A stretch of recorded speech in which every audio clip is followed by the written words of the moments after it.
dreaming after you, chasing you in my sleep, babe.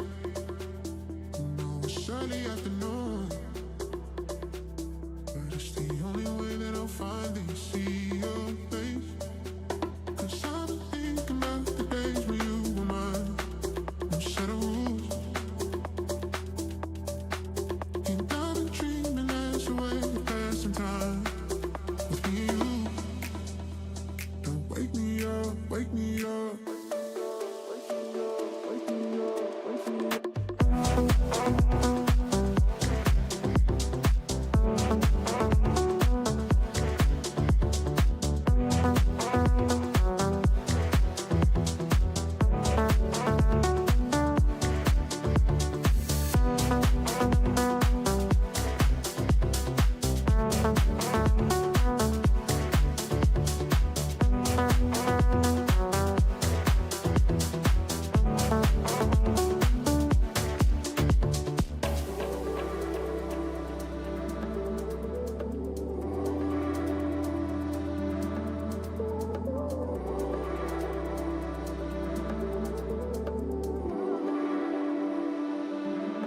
Dreaming after you,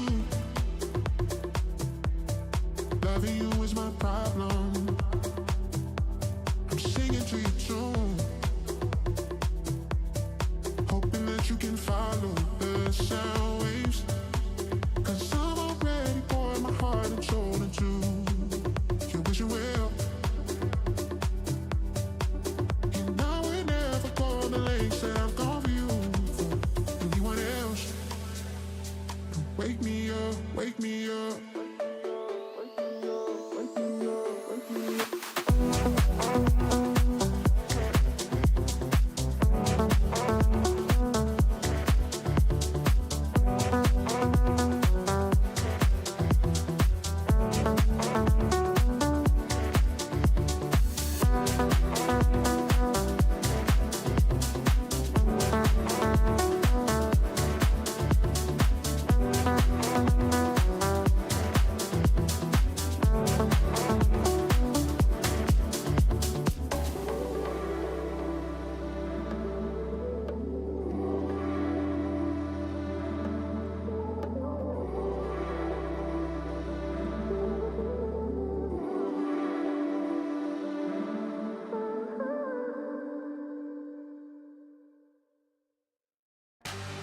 Nights like these are therapy.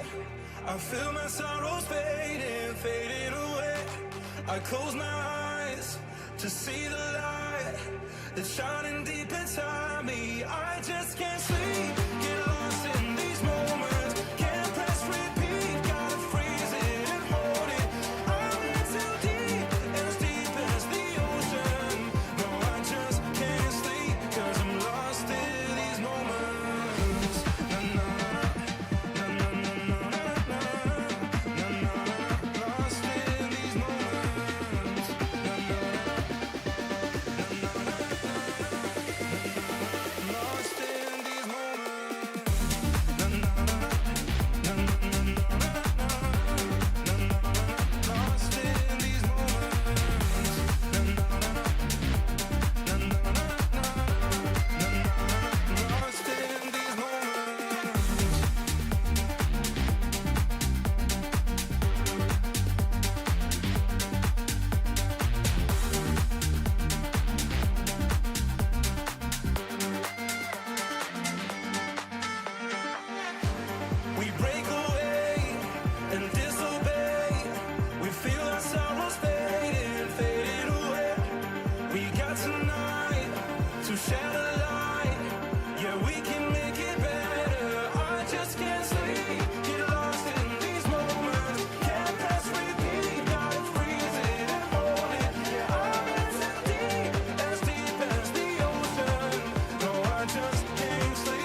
a free fall with nothing to hold on to. Racing for the end, pray for the wind. Just slow down the feeling and let me somewhere new. Stay down the ground, it's coming soon. Wishing I could just fall into you. Hey yeah, hey yeah, yeah. Wishing I could just fall into you. Hey yeah, hey yeah, yeah. Wishing I could just fall into you. Hey yeah, hey yeah, yeah. Wishing I could just fall into you. Hey yeah, hey yeah, yeah. Words dripping from my lips like forbidden honey. Heart in your stomach on the verge of running. Deep down you probably always saw it coming. But I thought I could let go. Dodging echoes. Deep down I probably always saw it coming. I think I saw it coming. But it was too much to say, too much to face. Down, save face and hope it would work out. Play it safe and hope that you come around. But now it's too much to take, too much to figure out. Checkmate, nothing to say now. Dead weight, we're on the way down. Now I'm in a free fall with nothing to hold on to. Racing for the end, pray for the wind. Just slow down the feeling and let me somewhere new. Stay down the ground, it's coming soon. Wishing I could just fall into you. Hey yeah, hey yeah, yeah. Wishing I could just fall into you. Hey yeah, hey yeah, yeah. Wishing I could just fall into you. Hey yeah, hey yeah, yeah. Wishing I could just fall into you. Hey yeah, hey yeah, yeah. Hey yeah, hey yeah. Happy Thursday. Today we're gonna talk about some pretty unpopular stuff for some of you, and we're gonna talk about Scott Presler. And we have a guest as well today, so we'll be joined by Harrison Smith of InfoWars. He's going to join the show for a controversial conversation. But let me just start by saying this: I don't dislike Scott Presler. I don't. He took to X and said the reason why the GOP in Pennsylvania lost the seat was because conservative voters failed to vote, which is false. Absolutely false. The reality of it is the GOP lost the seat in Pennsylvania because the elections are rigged. And everyone knows it. You know, I feel like I'm going back to 1963, 64, 65, and that the Warren Commission reports out, and they're telling us that Lee Harvey Oswald acted alone. We know that's not the case. You have thousands of people, thousands. You have thousands of experts. See, the people that aren't experts are out there running around acting like Tinkerbell on a stage. I don't care that Scott Presler is gay. I don't actually care what he thinks. I appreciate the fact that he goes out there and he works against a rigged system. But two things can be true at the same time. Mail-in ballots and electronic voting machines are the tools used to subvert elections. Period. And everywhere you turn, it has been proven. But they're claiming that, people, it's that whole thing. You need to vote harder. How many times have you heard from the Republicans? You need to vote harder. We're going back 10 years. So we're going to talk about it. And I'm going to get heated. I'm going to get heated because I gave up 4 years of my life. People didn't come to my house to kill me because I was lying. They came to my house to kill me because I was telling the truth. They didn't attack my family. They didn't sue me. They didn't slander me across 7,000 articles. They didn't cancel me from X and from Facebook and all these places. They didn't do all of that because I was lying. They did all of that because I was telling the truth. And not only was I compelling in what I was saying, I was an expert in how they did it. I spelled it out for them. And then I went to Washington and I showed it to them.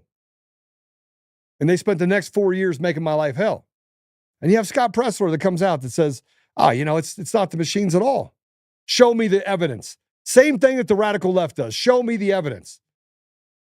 Well, I'm going to show you some evidence. I'm all about it. We're tired of showing the evidence. We show the evidence, and you're like, oh, that was debunked, and that was debunked. I could go back. Oh, my gosh. We're going to talk about that and more. We'll have Harrison Smith that joins us as well. And we're gonna have a conversation about the Trump administration arresting migrant students and revoking their visas for protesting against Israel. I mean, two things can be true. You can have an op on both sides. It's definitely a thing that will actually divide our nation.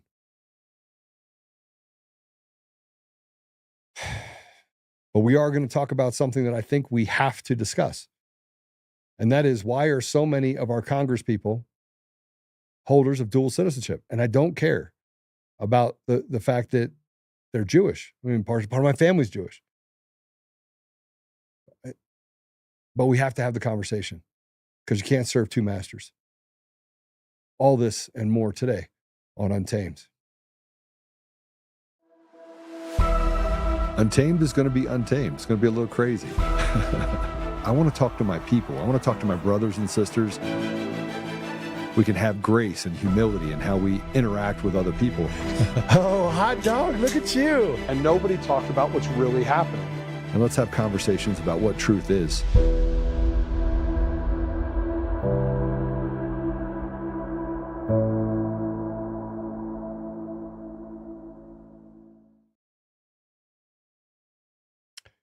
Okay. So here's where we're going to start. And by the way, I'm in my element right now. The reason why I was late by a few minutes is because I'm in my element. You know, we're actually in the room in the other room. We're having a conversation about technology, about how to solve problems, how to work problems. And we got some new guys that came into town that I've had the pleasure of getting to know. And I feel like technology is like the thing that I want to push towards. And not from the standpoint of I don't know. I think that technology is so much fun because it can solve so many problems. And so I get really passionate about it. And it's good to be back in that, but I feel like I'm getting dragged back into these conversations about things like election machines. I get dragged into these questions or these problems. And David was going to come on today, and he's having a conversation with them now.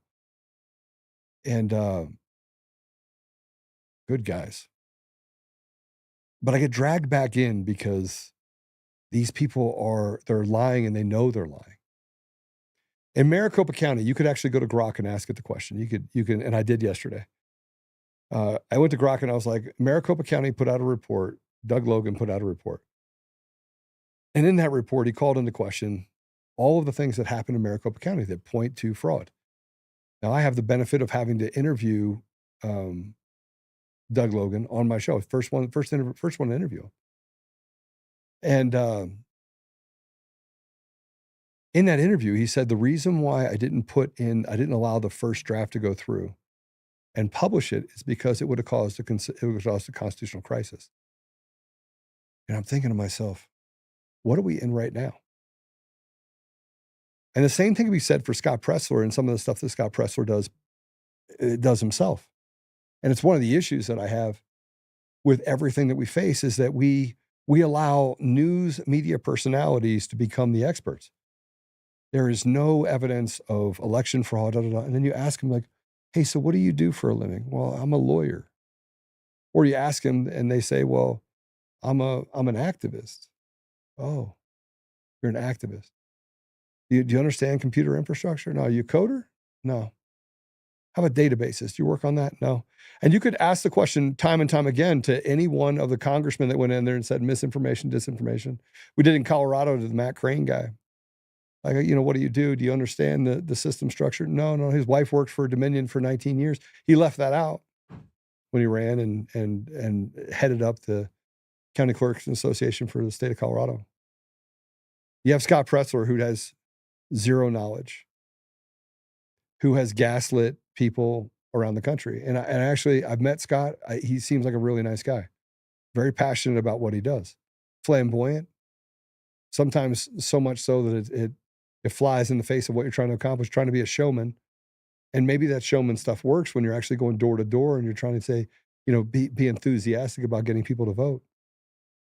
And the Republicans have embraced Scott Presler as in, okay, here's our gay representative for the Republicans. We can now bring the left over to the Republicans. And you want to throw out the value. You want to throw out values. You want to throw out ethical values. And not being gay as being the ethical value, but you're willing to bring anyone into the Republican Party just so you can mule that into an idea that you say, see, we're not racist. Well, we were never racist to begin with. See, racism is an individual idea. And I don't care. I mean, my business partner's a gay married Jewish father of two. Also one of my best friends. He likes Bernie Sanders. I don't. I'm not particularly a fan of Bernie Sanders. I think the guy's a total piece of trash. But in the 12 years that we've been partners, I've never had a course conversation with him about politics. Oh, albeit January 8th, you reminded me today, January 8th of 2021, when somebody infiltrated my company and told him that I was on the Capitol in this insurrection and tried to take over our company, and he believed him. So 1 to 8 hours, 8-hour indiscretion. That's what I'll call it. But Scott Presler's the dangers of Scott Presler is that he doesn't have any institutional knowledge. He doesn't have I've been relegated to as a podcaster. When I ran tech companies, I ran businesses. Like I ran successful businesses. I still have successful businesses of which I run.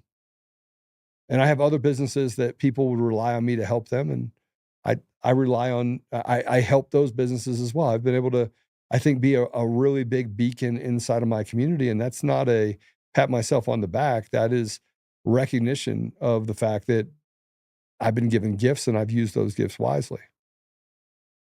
And Scott Presler has gifts. Scott Presler has gifts. And so I'm not going to tell you that Scott Presler is this horrible human being. But prancing around on a stage like a 12-year-old fairy is not indicative of how I would want to live my life. And I can say that and at the same time tell you that showboating does not equate to the recognition of what is happening in our elections. And right now, we have stolen elections because of machines, a lack of transparency, fraudulent mail-in ballots, and no system of checks and balances. But more importantly than that is the fact that we have people on our side that mule through this process the idea that any expert or anyone that is closer to the sun than they are says something to criticize what is being said as being not true when it's not true. This little thing on my wrist, it's a reminder, it sits on my wrist. It says Galatians 4:16. And that is, am I the enemy because I tell you the truth? Well, maybe I am. Maybe I am the enemy. I've decided over the last 4 years that there are people that I don't want to be friends with. And I don't want to be friends with anybody that tells me that our election systems are safe and secure and that you just have to outrig the riggers, because that's ultimately what people responded as. But here's what Scott Presler put up. I thought this was rather interesting. We'll start here. I asked for help in Pennsylvania and no one helped us. And I responded. Elon wrote just one word. He said, damn. Did we put it up? And then okay, that's not it. He said, damn. And I said, come on, Elon. You cannot believe this is a real election. Machines mail in ballots that are unchecked. This is not a conspiracy theory nor a made-up narrative. It's fraud. Sean Smith replied right underneath that. He responded underneath it, it's the fraud, stupid. You have to click on Elon's to get to what I said. Now, I had people that responded that some of them were bots, were known bots. What's up, Chris? I was just talking about you. Ears burning? I was just talking about you. I was talking about the 8 hours by which you weren't my friend in 2021. I brought that up again. I wish I could put the camera on Chris. He's a little gun shy, but the studio door is open. But people said every time we lose, we say it's fraud, and when it's no fraud, they don't make any sense. It's starting to tell the truth, and no one's going to believe. anything we say. So there's a bunch of posts. It doesn't look like, it looks like they hid, that Scott Presler actually hid all of the replies on it. I mean, it should show you everything. You can leave it open. You can leave it open. You can. I don't mind. You guys will hear a little bit of noise out in the hallway, like to see what's going on. But he went and he hid all the responses so that nobody could see him. You know, if you say that you're standing up for and you want to protect Republicans, then you have to protect Republicans. Or you have to protect the ideals, but you're not doing that. Hodgkins retweeted Scott's post. And Elon obviously commented on it. And to which I had to respond. I had to respond again. I said, sorry, fellas, it's not true. Which was not very popular. I wasn't very popular. I said, it's not true. I reviewed all of Scott's X posts and social posts going back 6 months. No mention of it anywhere. Show me where he asked for help. He didn't. FFS, if you don't know what that means, look it up. We can't even take the time to check his work. But wait, he will say he did so privately. So the guy is this bombastic about everything, did not take this to the people? LOL. The shit gets more and more retarded, and I have nothing against Scott. I just want us to be intellectually honest and address the problem, which is mail-in ballots and machines. And stop. I'm just trying to have a conversation. And that should be what we do, right? It should be the thing that we press towards. And so they put up a post that from March 20th, Pennsylvania, we are currently losing this special election. The Democrats could potentially flip the state Senate seat from red to blue. Very disappointed that Republicans aren't taking special elections seriously. I can't do everything. Okay, so let me tell you about this deal. And I had to respond again after they went through and said, well, that certainly refutes the Joe that now does it. The question is now, why did he say it? And how did they miss that post? And somebody responded before, and I said 6 days ago, because that post was on its way. 6 days ago, you're telling me 6 days before an election is done, this is his ringing the bell. For fuck's sake, it never ends. I'm about to give up on the basic intelligence. We went from I tried to get people to help to a post that says we could lose the seat. Prophetic bullshit. I'm tired of stupid people. It's no wonder so many people took the death jab. The lack of thinking for yourself is crazy. By the way, this is why I get banned. I get banned because I will literally talk about things that it should be talked about. But no matter what is said, it comes back to this. Let's go to A3 if we can. A3. I had to respond a little later. Yeah, A3. I said, stop. They use machines and mail-in ballots. Sick of the BS. This is not an election that they were not attentive to. It was a fraudulent system. I know a few people in that area. They all say they worked the election. Stop gaslighting, Scott. For fuck's sake, if you said just ask for help, and now you say it's their fault. It's their fault. Stop lying.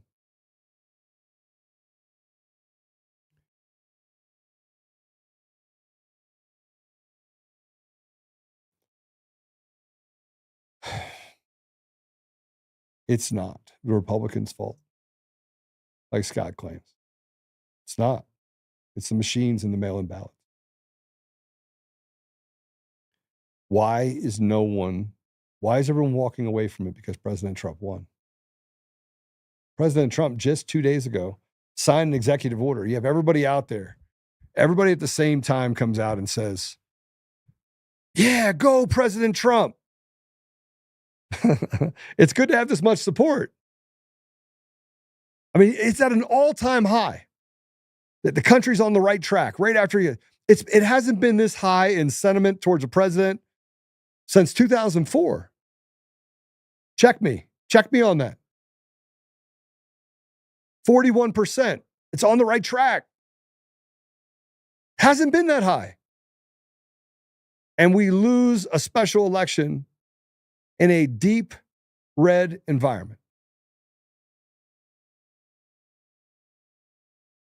Liz Harrington, who's going to be on tomorrow, actually put this out there about the results. She gets it. She's been involved in this fight. We know that the elections were stolen. And the more and more I speak up about this, the more I feel like I'm being raped. I'm being raped over and over and over again. Guys, yes, please hit the share button. I'm sorry about the email and the text not going out. I can't do anything about it. We'll figure it out and fix it. If you didn't get on the list, we'll make sure we solve that problem. But go ahead and hit the share button if you would. And then that just kind of helps it, gets it across the finish line. I'm sorry I got pissed off people because sending me text, Joe, you didn't tell me you were going to be on it too. I'm on 2 every day, 4 o'clock Eastern. I go for about 2 hours. Liz Harrington puts this up. Something stinks in Pennsylvania. The 36th district has not had a Democrat state senator since it moved from Philadelphia to Lancaster County in 1979.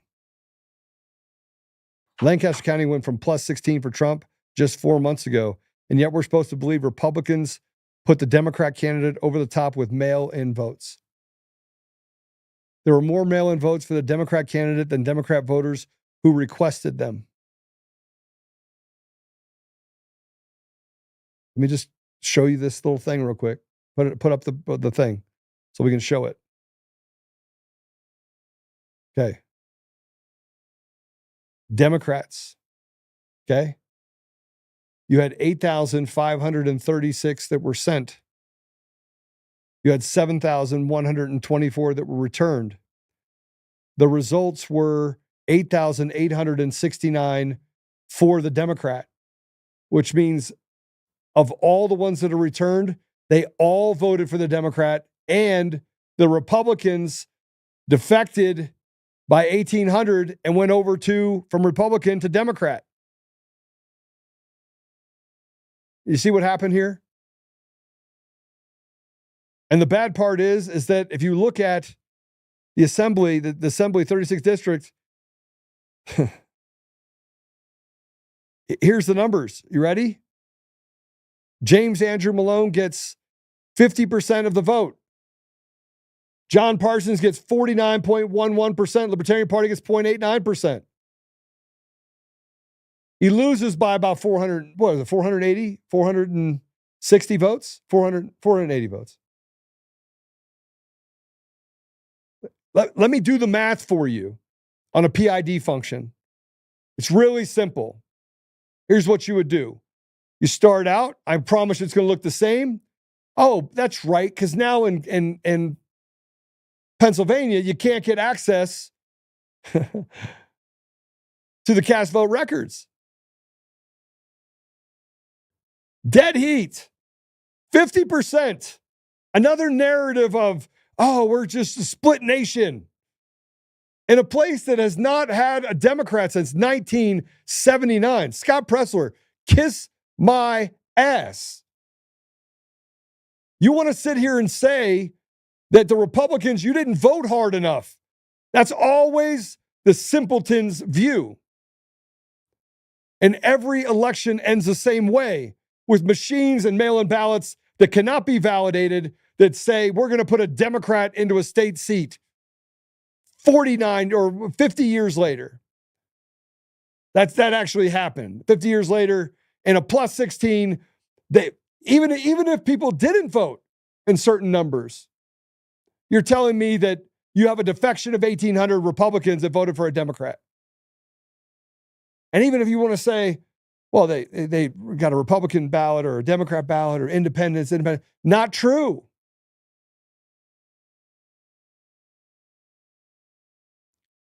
At some point, we're going to have to be intellectually honest. We're going to have to stop debating the ridiculous. And every time I turn around, we're having the same conversation. Oh, Joe, no, it's really,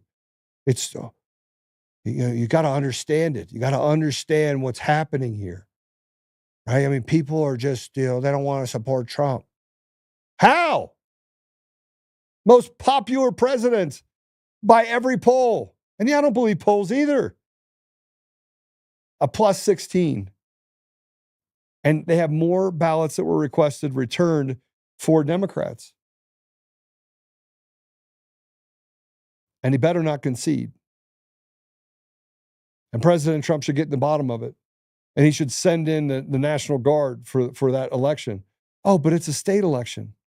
It's a federal crime to commit crimes and to use machines in order to steal elections. HAVA, which unified elections across the country.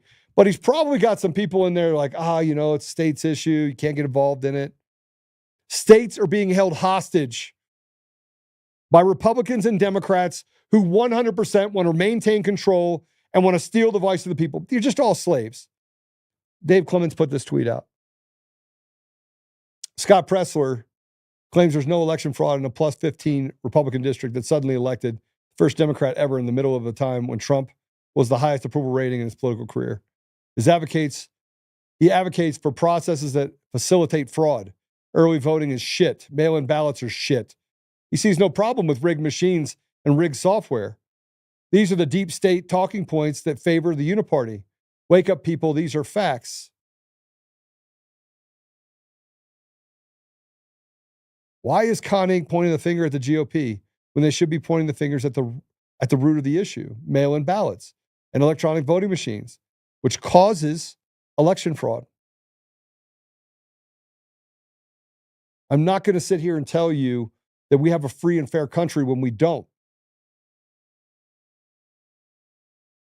And then you got pieces of shit like this Scott McMahon guy, this bigger truth guy, who comes out and just makes up narratives. Because I don't even know how big Con Inc. is. Now you have people saying that it's like Flynn Nation and this is like this huge thing with Mike Flynn.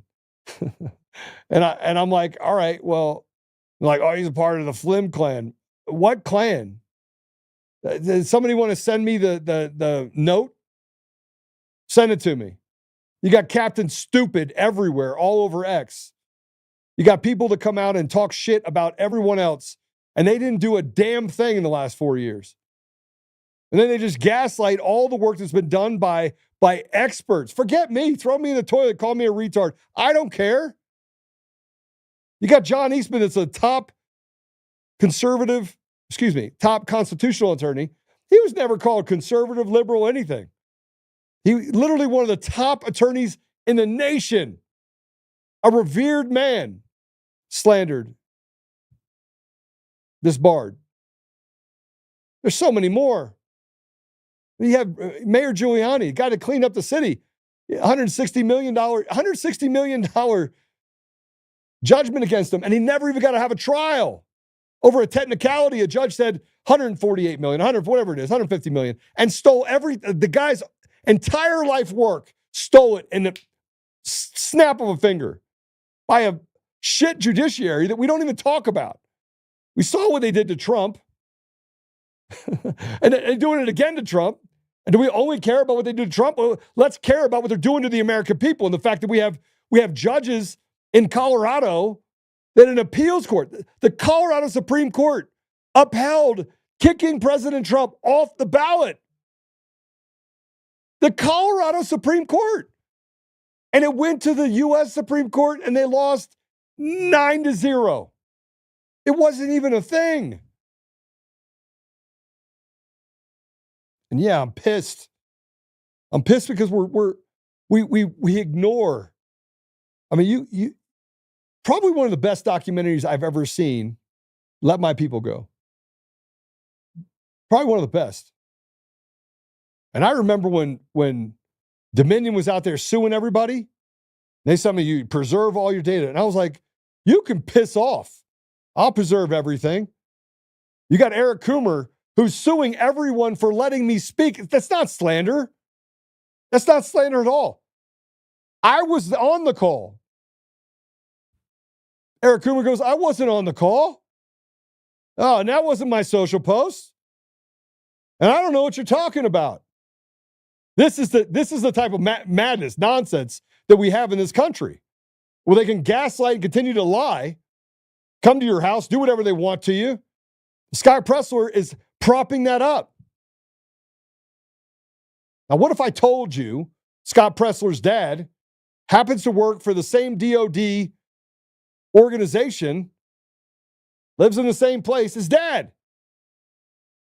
And he himself was responsible for publishing propaganda during 2020, 2021, 2018, 2017, and all of a sudden Scott Presler is this revered gay guy that dances around like a fairy. And you know what? I don't care if he's gay, but that theatrics has nothing to do with the fact that the elections were stolen.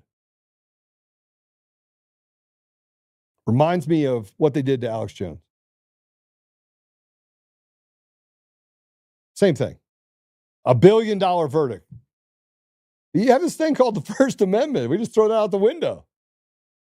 You got Dominion voting system that's allowed to sue Fox and everyone else for reporting about the fraud of Dominion voting system, which, by the way, is a pseudo-government agency doing a public good. And it's allowed to just go out and say whatever it wants. Yeah, we're right. The only people that said they were right were politicians and media people. They didn't have any experts. Who are their experts? And I talk about what happened in Maricopa County, and then we're going to bring our guest on. And we're going to go to a quick commercial break so I can bring my blood pressure down.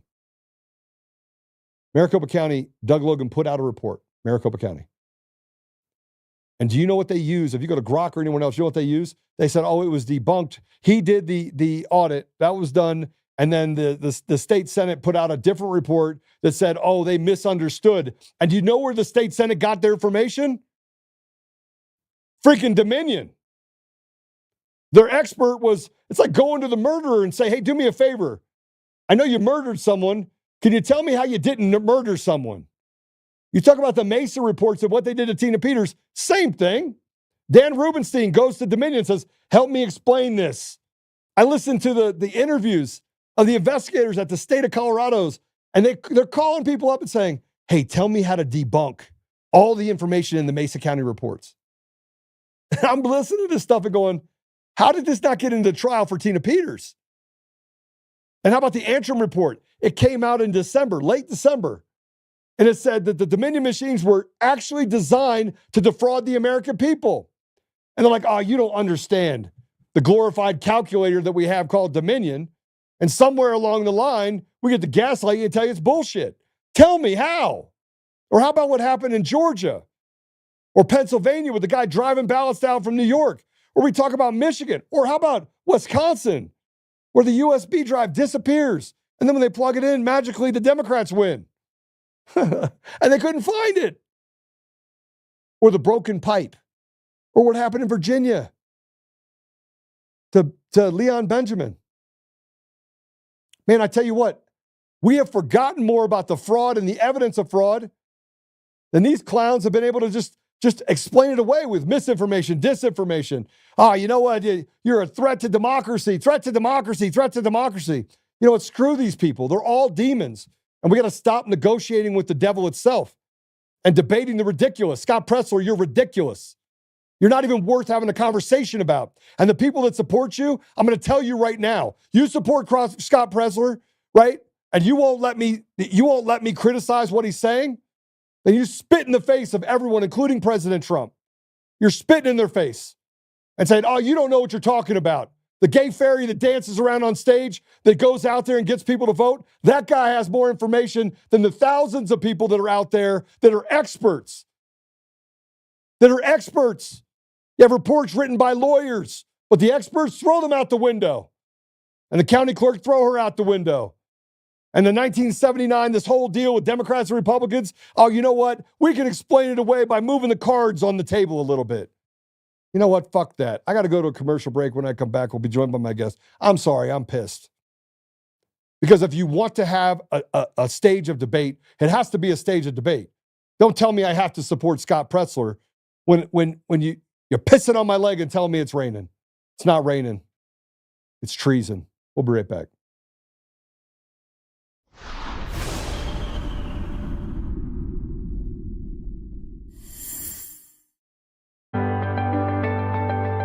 Are you looking for monthly income without risks of stocks? Here's something you won't hear on CNBC. There's a unique way to collect royalties directly from America's most productive oil fields. No exploring, no drilling, no operating headaches. You simply collect checks month after month. The best part? You can get started with just $25 through any brokerage account. The Oxford Club Chief Income Strategist, Mark Lichtenfeld, breaks down what he believes is the #1 oil royalty plan for 2025. Visit oilboom2025.com now to learn more. That's oilboom2025.com. Stop buying oil stocks and start collecting oil royalty checks instead. Hi, I'm Joe, Supreme Leader of DCF Guns. What is DCF Guns, you ask? We're the best damn gun store and range in the universe. Do we have guns? We have all the guns. We got small guns. We got big guns. We even have beastly guns. We offer all types of training, and we have 5 ranges across our 3 locations. I'm a good shot. And of course, we have all types of ammo. We even have flamethrowers. Woo! We offer incredible membership opportunities, and members save even more on guns, ammo, and accessories. Military, both active and retired, and first responders get up to 40% off memberships. Come join the DCF family today, where we keep the range hot and the deals hotter.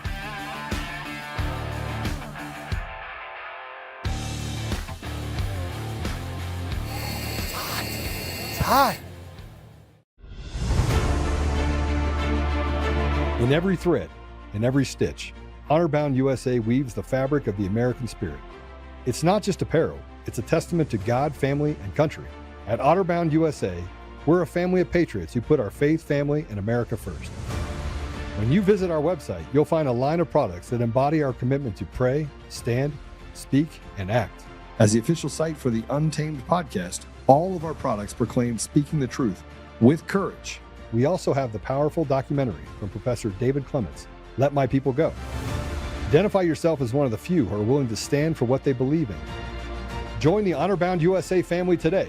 Wear it as a badge of honor, commitment to the values that shape us, and a pledge to the bright future we will build together. Because when you're honor-bound, you're not just wearing a brand, you're embodying a lifestyle.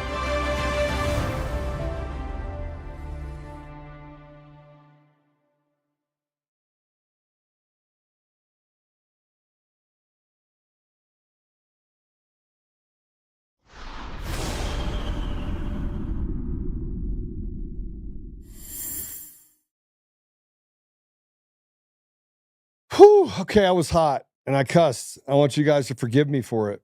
And Apollo is hating it because he has to go bleep it out for the audio version. Man, you know what? You can't have a nation in distress, and God, please forgive me, right? You can't have a nation in distress that's going through the things that we're going through and allow someone to gaslight the way these people are gaslighting it. And they're not sensible people. These are stupid, retarded people. These are some of the dumbest people known to man that want to act like they're experts. And many of them, I don't even know what they do besides live and seethe in their mom's basement. They probably do quite a bit of that. They sit there and just, I don't know, what is that? Like, Coomer's got a, hey, is it Coomer that has the Coomer? Coomer! Look up Coomer. That's what all these people are, little Coomers.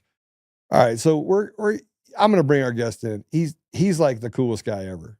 Like, he's one of my favorite of all favorites. And for those that you don't know, if you don't watch InfoWars, then you probably don't know. He's a host of American Journal on InfoWars, where he uncovers the globalist plan for world domination through his daily headline news. He does a lot of really cool things, and it's super entertaining. It's a lot more entertaining than Scott Presler jumped around on stage like some sort of fairy, frankly. And the information that he provides is always amazing. So we're going to be joined right now from Harrison Smith. Harrison, welcome to the show, brother. Hey, thanks for having me, man. It's I've been enjoying it as I've been watching it. I'm feeling the heat all the way over here. Man, it's Harrison. It's crazy because we at least have to be honest. We have to be intellectually honest about what's really happening in our country, and the fact that we're not is distressing because it doesn't allow us to get to a place where we can work the problem. You're never working the problem at that point.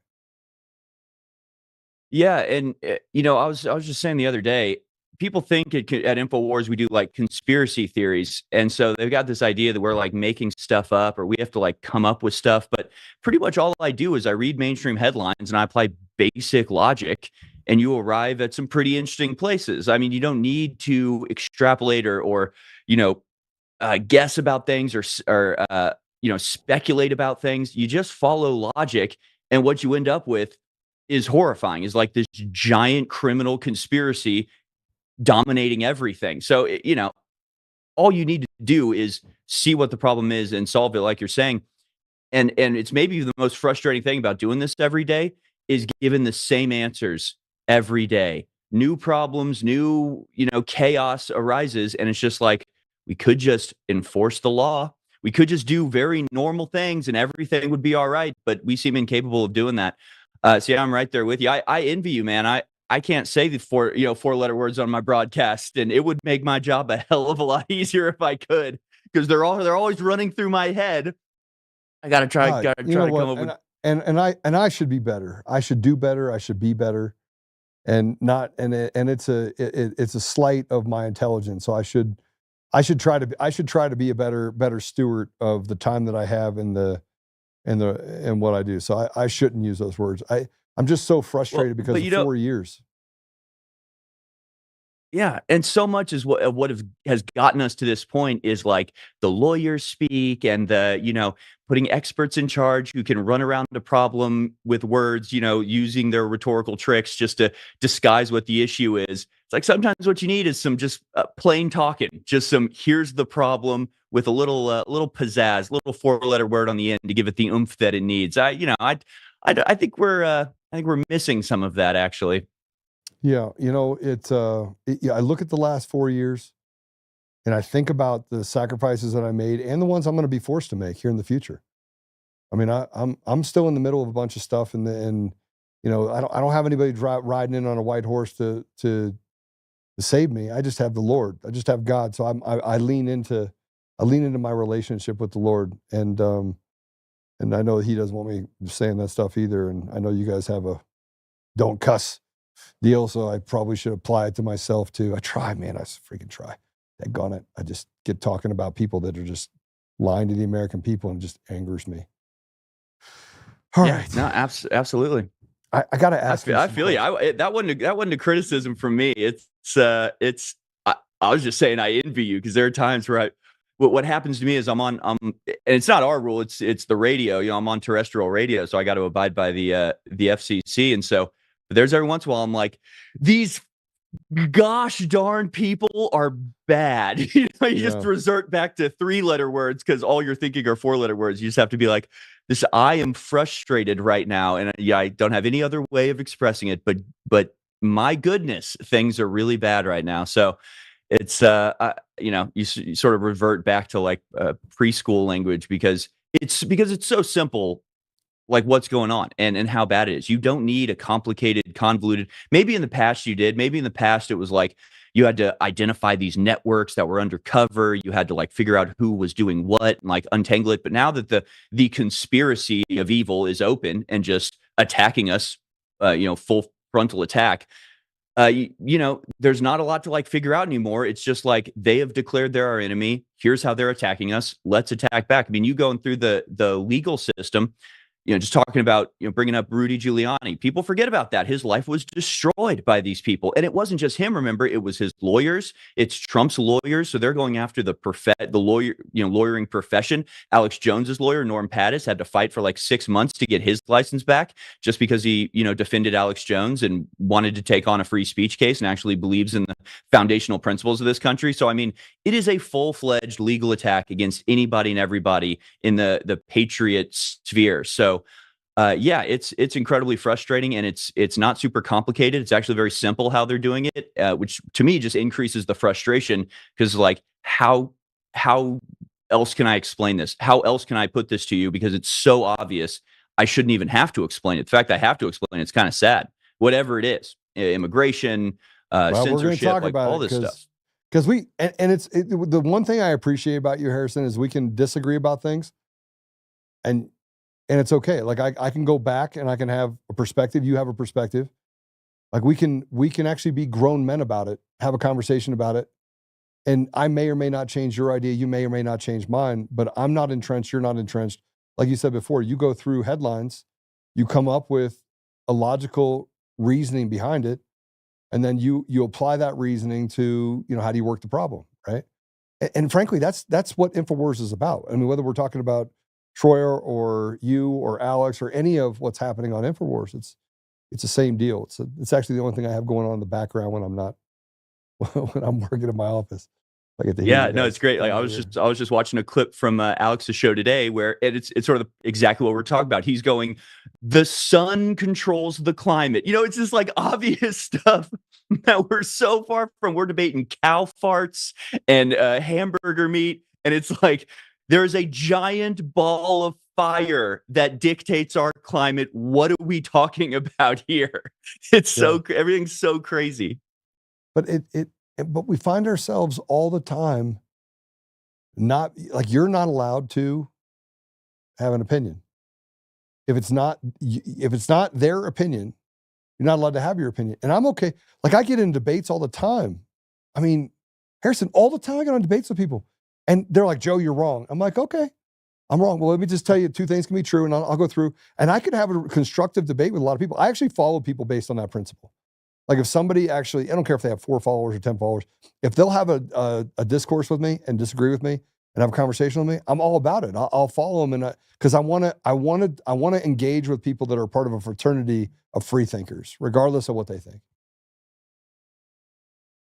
Absolutely. My favorite callers are the ones who disagree with us, because at the end of the day, I mean, the disagreement may be over. It's just not as important as probably what we agree on and what we both believe in, and we may be approaching it from different angles. But one of the things that we're really losing, because you're right, you're not allowed to say opinions, but that is actually, to me, I can sort of understand you're a tyrant, you want to ban, but right now they're banning facts. And as crazy as that is to say, it's like, no, they are literally, we can't agree on basic reality. And that I can't argue my way through, because if I'm trying to sit there, convince you that the sky is blue, I'm wasting my time. At a certain point, I just got to assert it.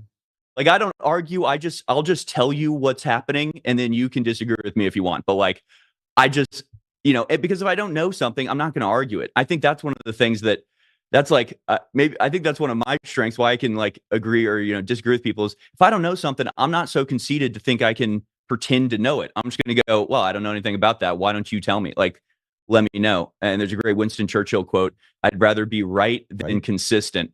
So if I'm wrong, I'll change my mind. But one of the crazy things to me is like, I spend all day, every day doing this, right? All day, every day. It's politics, it's culture, it's world events, it's geopolitics. All day, every day, I'm looking at this. And then I'll meet a friend or something that doesn't ever look at politics, and they're talking to me like that, like they're the authority, and they're like, "You're just." I've actually been told, like, "You're conceited. You think you know everything." And I'm like, "No, I know about this. I don't watch football. I like watching football. I got no problem with football. People are a little too obsessed with it, but it's just not my. It's not my gig. Like watching it all the time." So I'm not going to go into a conversation and start pontificating about the quarterback of the Steelers. I don't know anything about it. That would be conceited, right? That's conceited, to come into a space where you have no knowledge base and to assert that you're right and everybody who thinks differently than you is a Nazi. It's like, that's crazy to me, man. You got to have some humility and go, I don't know anything about that. Sorry. And then you win all your arguments because you don't argue if you don't have the answer. That's actually kind of a cheat code. Weird. Bro, I don't know if you want to be making that much sense. Please don't make that much sense. It's bothering me a lot, actually, right now. Well, you and me are so, I mean, you're live, you're taking comments, when you do this, especially like if you take calls from the public and we don't really screen anybody, we let anybody call in. I'm in a very precarious position where if I BS, somebody's going to call me out on it immediately. Yes. And I got a smart audience. So like, even if it's just for my own protection, I'm not going to go out and say things that I can't back up or can't at least explain what I mean when I say it. Well, so that gets me to this, and I gotta ask you questions, because you've been critical of the Trump administration, and I've been trying to give President Trump the benefit of the doubt on every way, because I know what it's like to be a leader of a company. He's a CEO of the country, much more complex, right? And so I'm not going to like every decision that he makes. I'm certainly not going to like every decision that a department head makes, being like the Tam Bondis and the Christy Gnomes and everyone's of the world. But you come flat out and you're like, okay, here's my perspective and here's what I think. And you've been talking about the deportations of pro-Palestinian migrants, activists. And why? Like what gives you that perspective? Because I'm not gonna push back on you. I'm gonna ask you questions about it because I know both sides. I've walked the street in Gaza. I've walked the street in the West Bank. I've been in Israel many times. I've been to Israel. I've been to Gaza. I've been to Jordan and Bahrain and Lebanon and Syria, and I've been all over the Middle East. Okay, so I look at it from a perspective of humanity, right? But it's always interesting to understand the why. Like, why are you? Why do you not like the fact that he's deporting these guys? Well, I'll explain. I think one of the false dichotomies that we run into, and because they're absolutely everywhere, especially when it comes to Israel and Palestine, is the idea that if you're not for one, you're for the other, and that you sort of have to Yes. choose sides. I prefer to be the umpire. I prefer to be the referee, and you don't criticize a referee for calling fouls by saying you're on that team or you're on that team. Now, referees can be biased, and you can pretend to be a referee and actually, be working for another team. I'm not one of those people, though. I'm an American. I genuinely don't have a dog in the fight, so I feel like I'm in a very good position to actually be able to call fouls on both sides. When it comes to the deportations, I started off a little bit more in the middle, sort of going, look, I understand why this is happening, because at the end of the day, I am appalled at the brazenness with which foreigners behave in America, and that includes protesting. I believe, sort of in a general way, that like foreigners should be forbidden from protesting anything in America. It's sort of a treat others as you would like to be treated. I can't imagine going to another country, being their guest, or being illegal, sneaking into another country. I can't even imagine doing that. But even if I did that, I cannot imagine the temerity of the people who then stand up and protest the government that let them in. So it was a blanket, like, anybody who protests gets deported. I'm sort of more on that side. It's the way that this is being done deliberately to crush anti-war speech that I think is extremely troubling to me. And I'm seeing, much like in the early 2000s, the drive towards the Patriot Act, I'm seeing people on the right embrace things that will eventually be turned against them. And that's what I'm sort of most concerned about. I'm concerned about the way that we are accepting and allowing and watching as essentially speech crimes are being enforced. Now, they're being enforced against foreigners, but most of the people that are being rounded up because of their activities, pro-Palestinian activities, they're legal citizens. So to me, another aspect of it is like the triage of the emergency in America. My priority is on the tens of millions of illegal immigrants that came across the border in the last couple of years that need to be rounded up and taken out. And I know that there are ICE agents and there are other federal agents that are being taken off of those cases and put on cases, spying on college campuses in America. And I think that is a waste of resources. I also think it's opening up the Trump administration to major interference that is valid from the judiciary. Because, when you talk about, the interference from the judges, it's infuriating. It's not how the system's supposed to work. It's actually, it's another thing where maybe I have a different approach to it from the typical MAGA conservative, because while I am 100% on their side, these judges are out of control. It's way overreach. Judicial abuse is out of control right now, and it needs to be stopped just on the basis of that. At the same time, I see that, like, by doing that, they're almost setting up the case for a executive with supreme power. They're setting up a case where we are all embracing the idea of, like, yeah, the executive should be able to do whatever the hell it wants. These judges shouldn't have a say, which in these cases, so, you've got these judges just way overreaching, making orders they don't have any right to make. So it makes sense that the response would be like, well, we should just not listen to judges. But I'm trying to think into the future of, like, whenever, if we don't get the voting slippery system, slope. It's a slippery slope, and the next person to come in, that's going to be a precedent set that they can go, well, you guys did it, so screw it. We're not listening to judges either. And so, and again, it gets a little confusing, but I think when the executive branch is doing things that involve firing people, hiring people, it's basic administration, the judges have no right to say that. However, if you have an individual that's here legally, that's followed the rules to get here, Let's follow the laws to get here. In the case of the woman, the Asian woman from Korea, Chong in California, she's been here since she's 7 years old. She, was in a protest. She wasn't the leader of the protest. She wasn't communicating with Hamas. She wasn't, providing material support to terrorists. She was a college student that got swept up in a college protest movement. Easy to do. Yeah, I don't think the executive has a right to essentially punish her severely for a crime that she hasn't been convicted of. I think you have to go through the process to do that. And if so what's happening is the executive is using wartime powers to arrest civilians. And yeah, they're foreign civilians, but they've been here legally. They didn't cross the border illegally. They aren't fugitives from the law.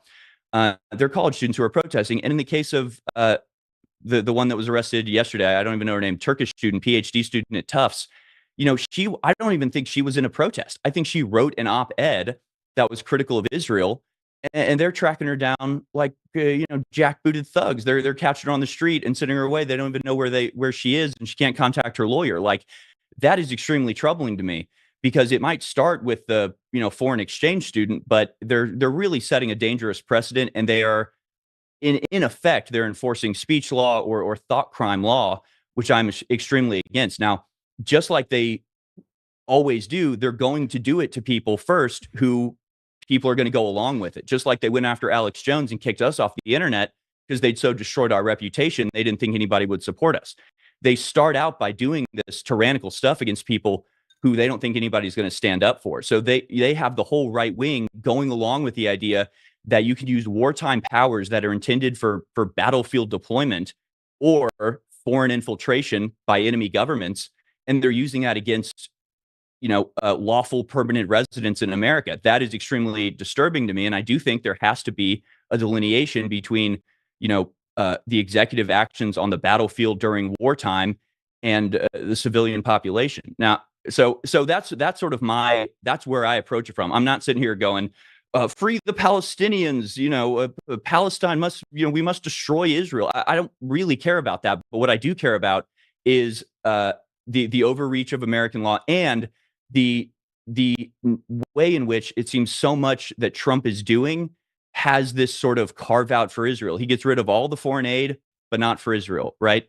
Going after, college campuses for anti-Semitism, when we've seen 10 plus years, well, we've seen several decades, but really exploded in the last 5 years, the anti-white agenda on college campuses has exploded. I haven't heard word one about that, but they're sending out task force to investigate 60 colleges to round up anybody. And, Columbia's making changes, and the government comes out and says, well, it's a good start, but keep going. And it's like, what is this? Well, I mean, look, why is this Harrison, the focus? Columbia is the CIA hangout, just like USAID. I mean, Columbia is basically I'm gonna tell you right now, if you want to look anywhere else, just look in the professors at Columbia, and you'd be hard pressed not to find many professors inside of Columbia that aren't CIA affiliated.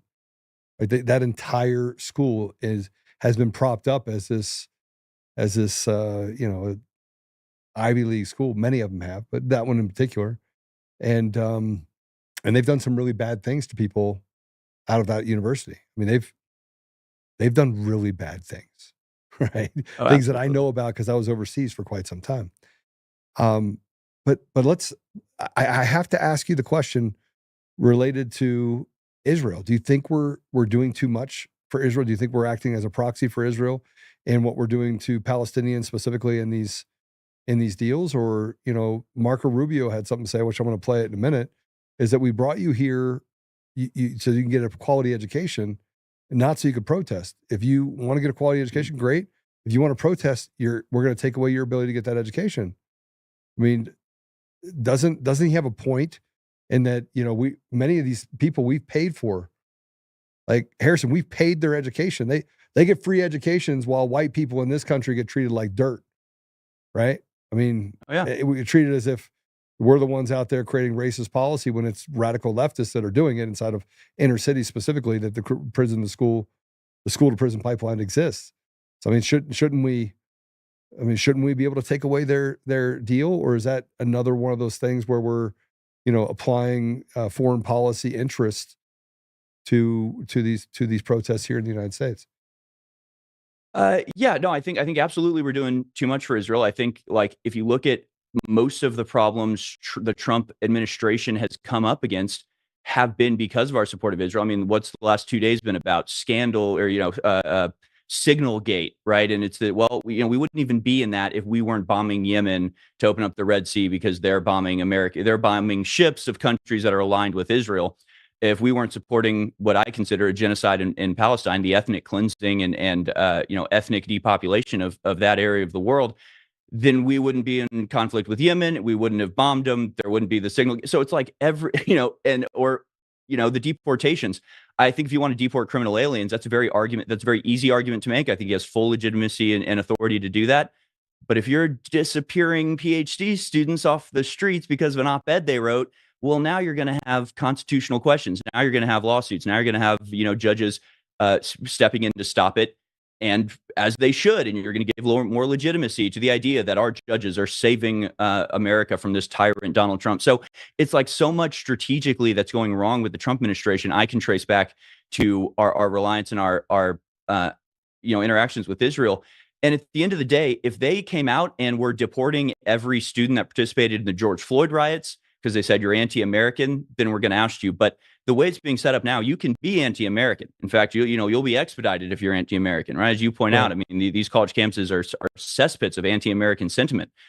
But that's fine. That's good. That's okay. That's being left alone. It's if you're anti-Israel that they're going to come after you. They're looking at social media of people applying for visas specifically for how they feel about Israel, not how they feel about the United States. So to me, that is wrong, and I don't like where the priority is. I think there's something about Israel that lets conservatives almost fulfill the stereotypes that the left has of us in a way that, one, I don't think is helpful, because I think it gives ammo to our enemies. I think the left can point at the way the right behaves with Israel and go, look, these people are genocidal. Look, these people are violent and they're racist and blah, blah, blah. And I think when Israel pops up, it's almost like the Republicans have permission. It's like, okay, now you can go hard. Now you can, talk tough. Now you can get Marco Rubio going. You talk bad. We brought you in here and we're going to kick you out.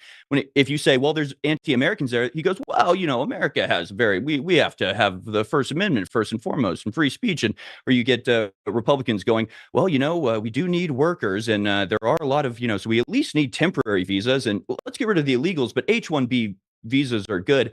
And then you go, well, what about Israel? And they go, wipe them all out. Let's get in there and stomp them. They're all terrorists, and we're going to defeat them and wipe them out. And it's like, there's something about Israel that lets conservatives act tough and just be and go all the way and no holds barred. And it's like, all right, where's our representation? Why aren't you that hardcore about America? Why is it only Israel that you're able to summon that sort of, mentality, that sort of hardcore, our way or the highway mentality? They don't do that for America. They do it for Israel. Yeah, so I don't disagree with you. I believe that there's a certain amount of people in Israel who have done really bad things to people. You've all know Harari, right? That gay stick figure that, and I don't, it's just so happens I'm talking about the gay guy, Scott Presler, now I'm talking about the gay guy. You've all know Harari that's, George Soros's butt boy. Actually, I think it's Alex Soros's butt boy. And it's not the being gay. It's the fact that he does really horrific things. He's called for the extermination of 95% of the population of the world. By his own words, 95%, kill them all off. They're useless. And hides behind the fact that you're anti-Semitic when you call that little prick out. Or George Soros, the same thing. Even though George Soros' entire family were helping round up Jews as a Jew. Like he was the guy sending them to concentration camps. And yet we got to get literal unrepentant Nazi collaborator. Like 100%. It blows my mind. But yes, unrepentant Nazi collaborator, George Soros. Yeah, it's crazy. And you got to support Ukraine, or you're a bad person. Azov Battalion, 25% of the current fighting force in Ukraine are Nazis. Like they're real Nazis, like real, 100%. And then we get gaslit on things such as the biolabs that they had in Ukraine, the fact that they were committing atrocities in the Donbas region and killing their own people, using children for target practice. The Ukrainian army was, right, and that there is no opposition in that country, and it's a dictatorship. They walked past an election, and yet we're supposed to, because the foreign policy of Israel to support Ukraine, we have to support it. So you have bad leadership in Israel. The Jewish people don't actually give a crap about kicking the Palestinians out. They just don't. They'd much rather have peace. You talk to people on the street, they're completely different than the diabolical leadership that seems to permeate through Israel, same way it permeates through the United States. And right, so you're anti-Semitic. Well, I mean, my family's partially Jewish, but my family thinks they're a bunch of retards too. I mean, it's crazy. We're all saying the same thing: Catholic, Jewish, black, white, green, yellow, purple. We're all saying that leadership sucks ass, and you're not allowed to say it because 100%. Israel's going to hold us responsible. It doesn't make any sense. Yeah, well, 100%. And something I try to explain that it is a very effective control. It's a very effective divide and control tactic where, claims of anti-Semitism, they're there to control speech from non-Jews, but it's also there to control Jews. It's also there to tell Jews, hey, you got to support us. If they insult George, what I picture is if I'm talking about George Soros, I'm going, he crashed the British pound. I go, he's running all these operations. He made my city less safe by, funding this DA. And what I picture is George Soros sitting there, and next to him is like, the Jewish softball coach I had or whatever. And George Soros is sitting there going, do you hear that? He wants to kill you. Do you hear what this guy's saying? He wants to kill you. Yes. And it's like, whoa. I'm not talking about the Jews. I'm not talking about Jews as a whole, or I'm talking about one dude and his behavior. And yet he uses this shield and it works. And I have a lot of, I'm in a very unique position because where I grew up in Houston, most of my friends were from a Jewish neighborhood. So I grew up with Jews. I grew up going to Hanukkah and going to bar mitzvahs and bat mitzvahs and been to weddings and funerals. So, Jews to me aren't like something I hear about on TV, some force out there, doing things, and I'm scared. It's like, I get why when you have your grandparents telling you about the life they had in Poland before they were grabbed by soldiers and never saw their sister again, like, you can't sit there and tell that person, anti-Semitism doesn't matter. It's like, dude, it's their family. It's their immediate family history. So I understand why it's a powerful, force of influence in that community. And I understand why, when they hear the threat of anti-Semitism, the hackles go up because they're like, okay, this happened to our family less than 2 generations ago. Let's pay attention. But it's a fear. It's a tool to inspire fear. They can weaponize that and get the average Jew supporting things that they should never support because of this claim. So it's a useful tool for control on both sides. And I got friends in Israel. I got friends with their family in Israel. I want the best for them. I don't want them hurt. I don't want them, driven into this mad war with Iran and nuclear bombs going off. I think it's all insane. So I'm against all of it, and I don't care who's doing it. And I also don't like, our laws being warped and manipulated and abused for the sake of a foreign nation, regardless of who occupies it or what religion they are. So if we had anti-Mexican legislation being pushed forward, I'd be against that too. It's not because, Israel's Jewish. It's because there's a foreign state that it appears as though our government is working extra hard for while the American people suffer. And I'm against that. And it's a principled stance. It doesn't come from hate. It comes from, simple understanding of the geopolitical situation. So, hopefully you can express yourself in a way that comes across, but it's a sort of dangerous game to play because it can so easily be twisted into you just hate these people and are motivated by malice and hate. And you kind of have to assert constantly, like, I don't hate anybody. I don't blame the average Jew for what George Soros gets up to. It's a dog whistle. It's a dog whistle. Absolutely. It basically squashes public debate, which means 100%. You cannot criticize people, which I was just saying about Scott Presler. You want to walk past the experts. You want to walk past the facts. You want to walk past things. Like, just because somebody murders someone and you're like, this is a Jewish dude that murdered this guy and he cut him up into pieces and ate him. It doesn't mean that every person that's out there that's Jewish is going to cut somebody up and eat them. Oh, you're anti-Semitic. No, right, of course. He just happens to be a Jewish dude that likes to eat people. I don't know. I mean, just call it what it is. Yeah. So for sure. You said something that's really interesting, and that is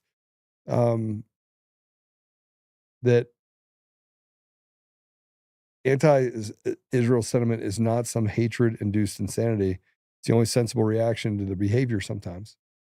And, I think we have to start getting to a place where we separate the leadership.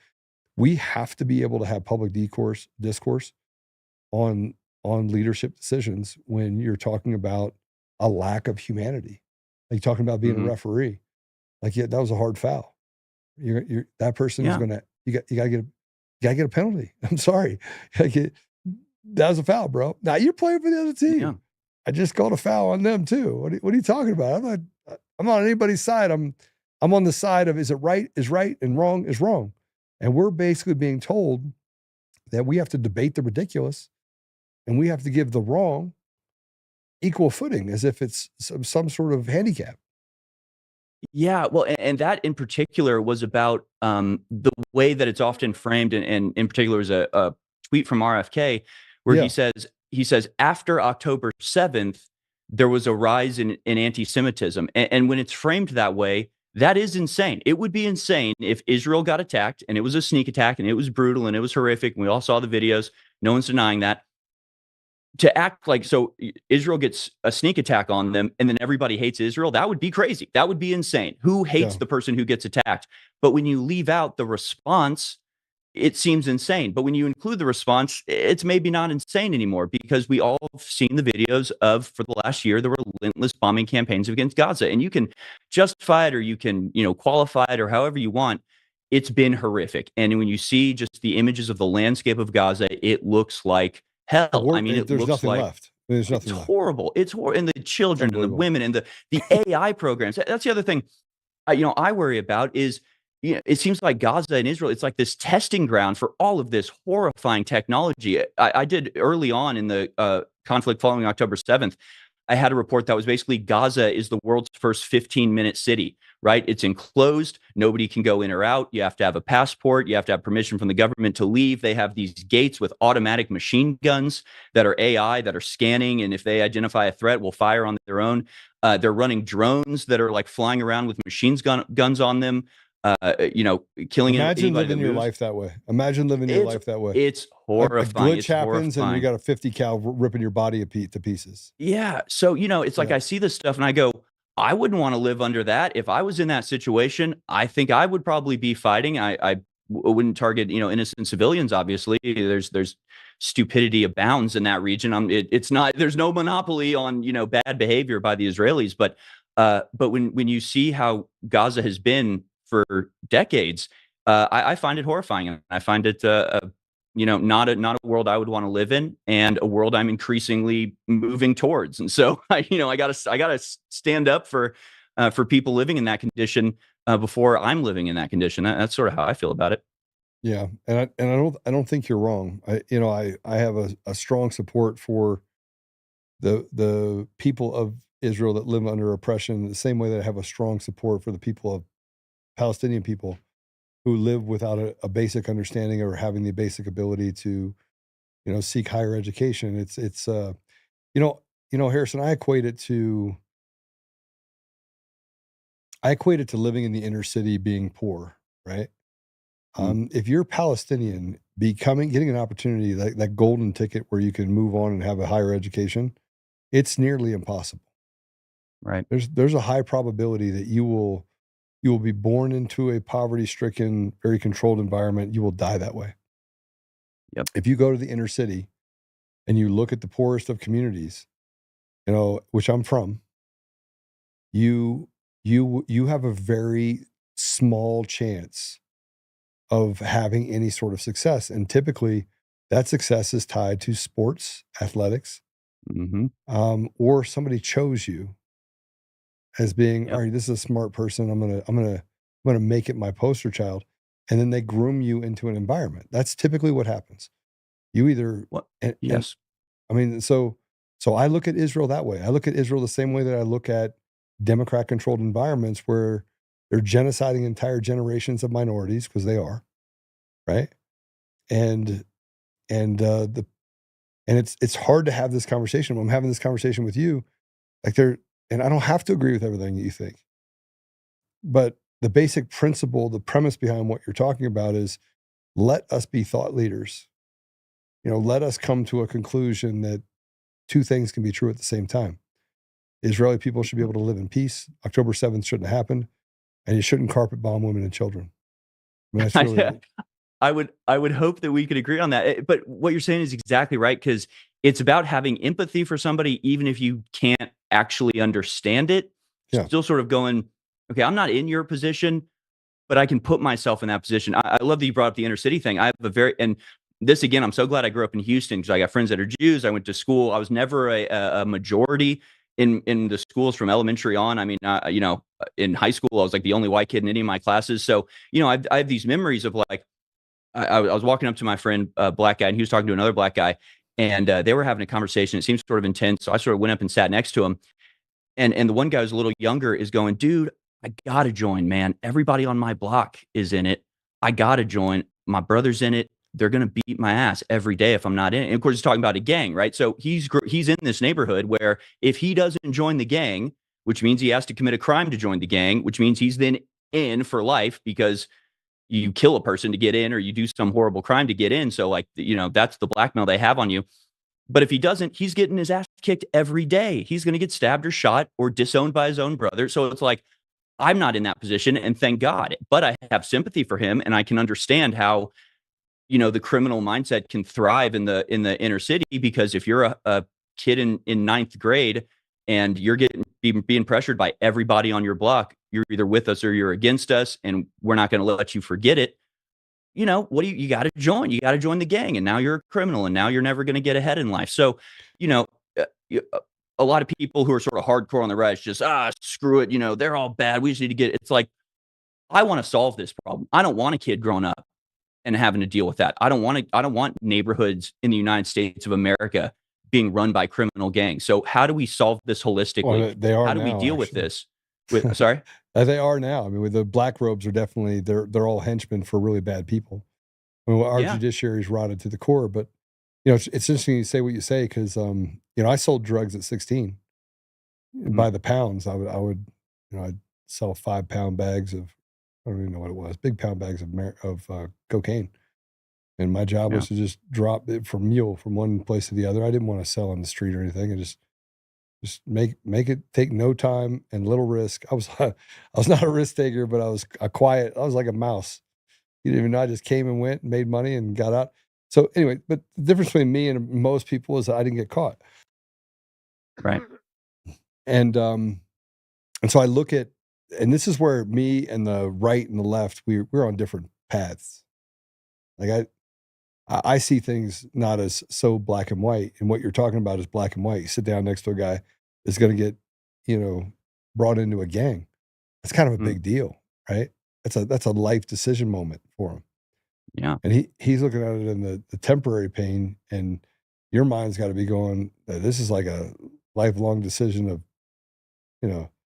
you're basically making a vow of poverty. I mean, you might as well go join a convent.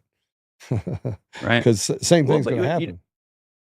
But I can't condemn that kid. I can't go, you shouldn't join the gang. It's like, all right, it's easy for me to say, but you got to, but being able to like empathize and understand, like, all right, maybe this problem is more systemic than I gave it credit. Maybe it's not just people choosing to be criminals. Maybe there is some systemic issues going on here that, sure, the strongest, the most strong-willed, the most forward-thinking can get out of it. But is that the situation? We want a situation where like you have to be this incredible genius and have all this foresight to get out. It's no, but it's just about going, look, I'm not in your position, so I can try to empathize with you. I can try to understand where you're coming from, but you acknowledge, like, all right, maybe condemnation is not what you deserve right now. Maybe you could use a little bit more help, and let me help you work the problem. Yeah, work the problem, or just provide a place where you can go after school, so you're not having to go home and get your butt kicked. Now, I don't think it's the government's job to do that. I do think that the problem is a systemic issue in the community that he's from, and that needs to be solved internally.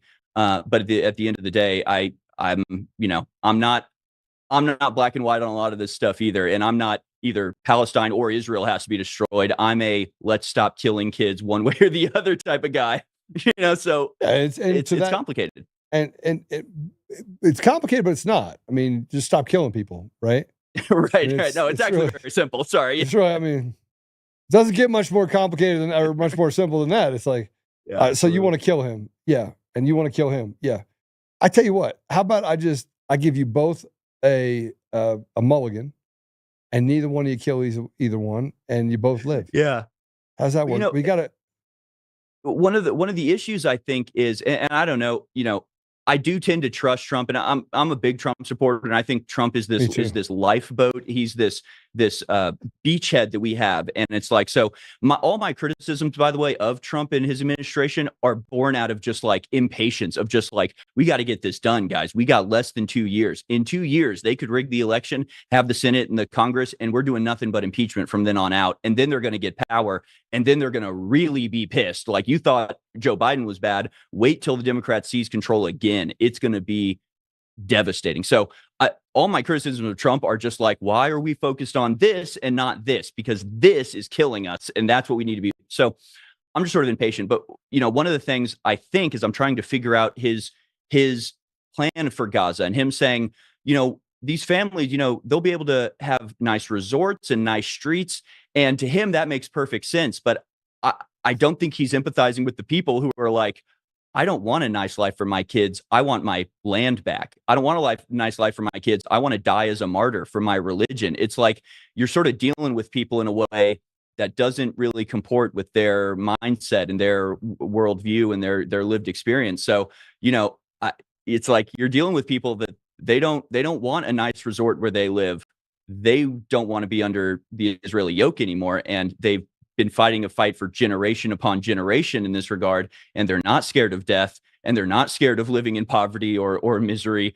They're actually pretty, acclimated to that. So, offering them money to leave is just not going to work. And I worry that approaching them from that angle with a lack of empathy or even just understanding of where they're coming from, you're not going to be able to come to an agreement or a conclusion or offer them something that they actually want. So, again, it's just about like, what is effective at getting us towards peace? What is effective at ending these conflicts of, settling everybody down? And in order to do that, you gotta love your enemies, like Jesus told us. You can't love your enemies if you don't understand your enemies. So, that's where it's got to start.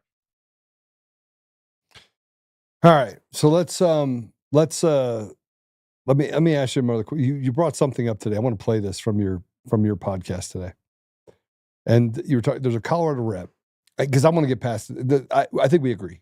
We agree on the Trump issue. I think that the deal with Israel is a conversation we have to have. And again, I think it's dangerous. What's that? It's exhausting. It's just we have to have this conversation over and over, and it's like I wish we didn't. But I think we have to get to a place where we're actually having a conversation about,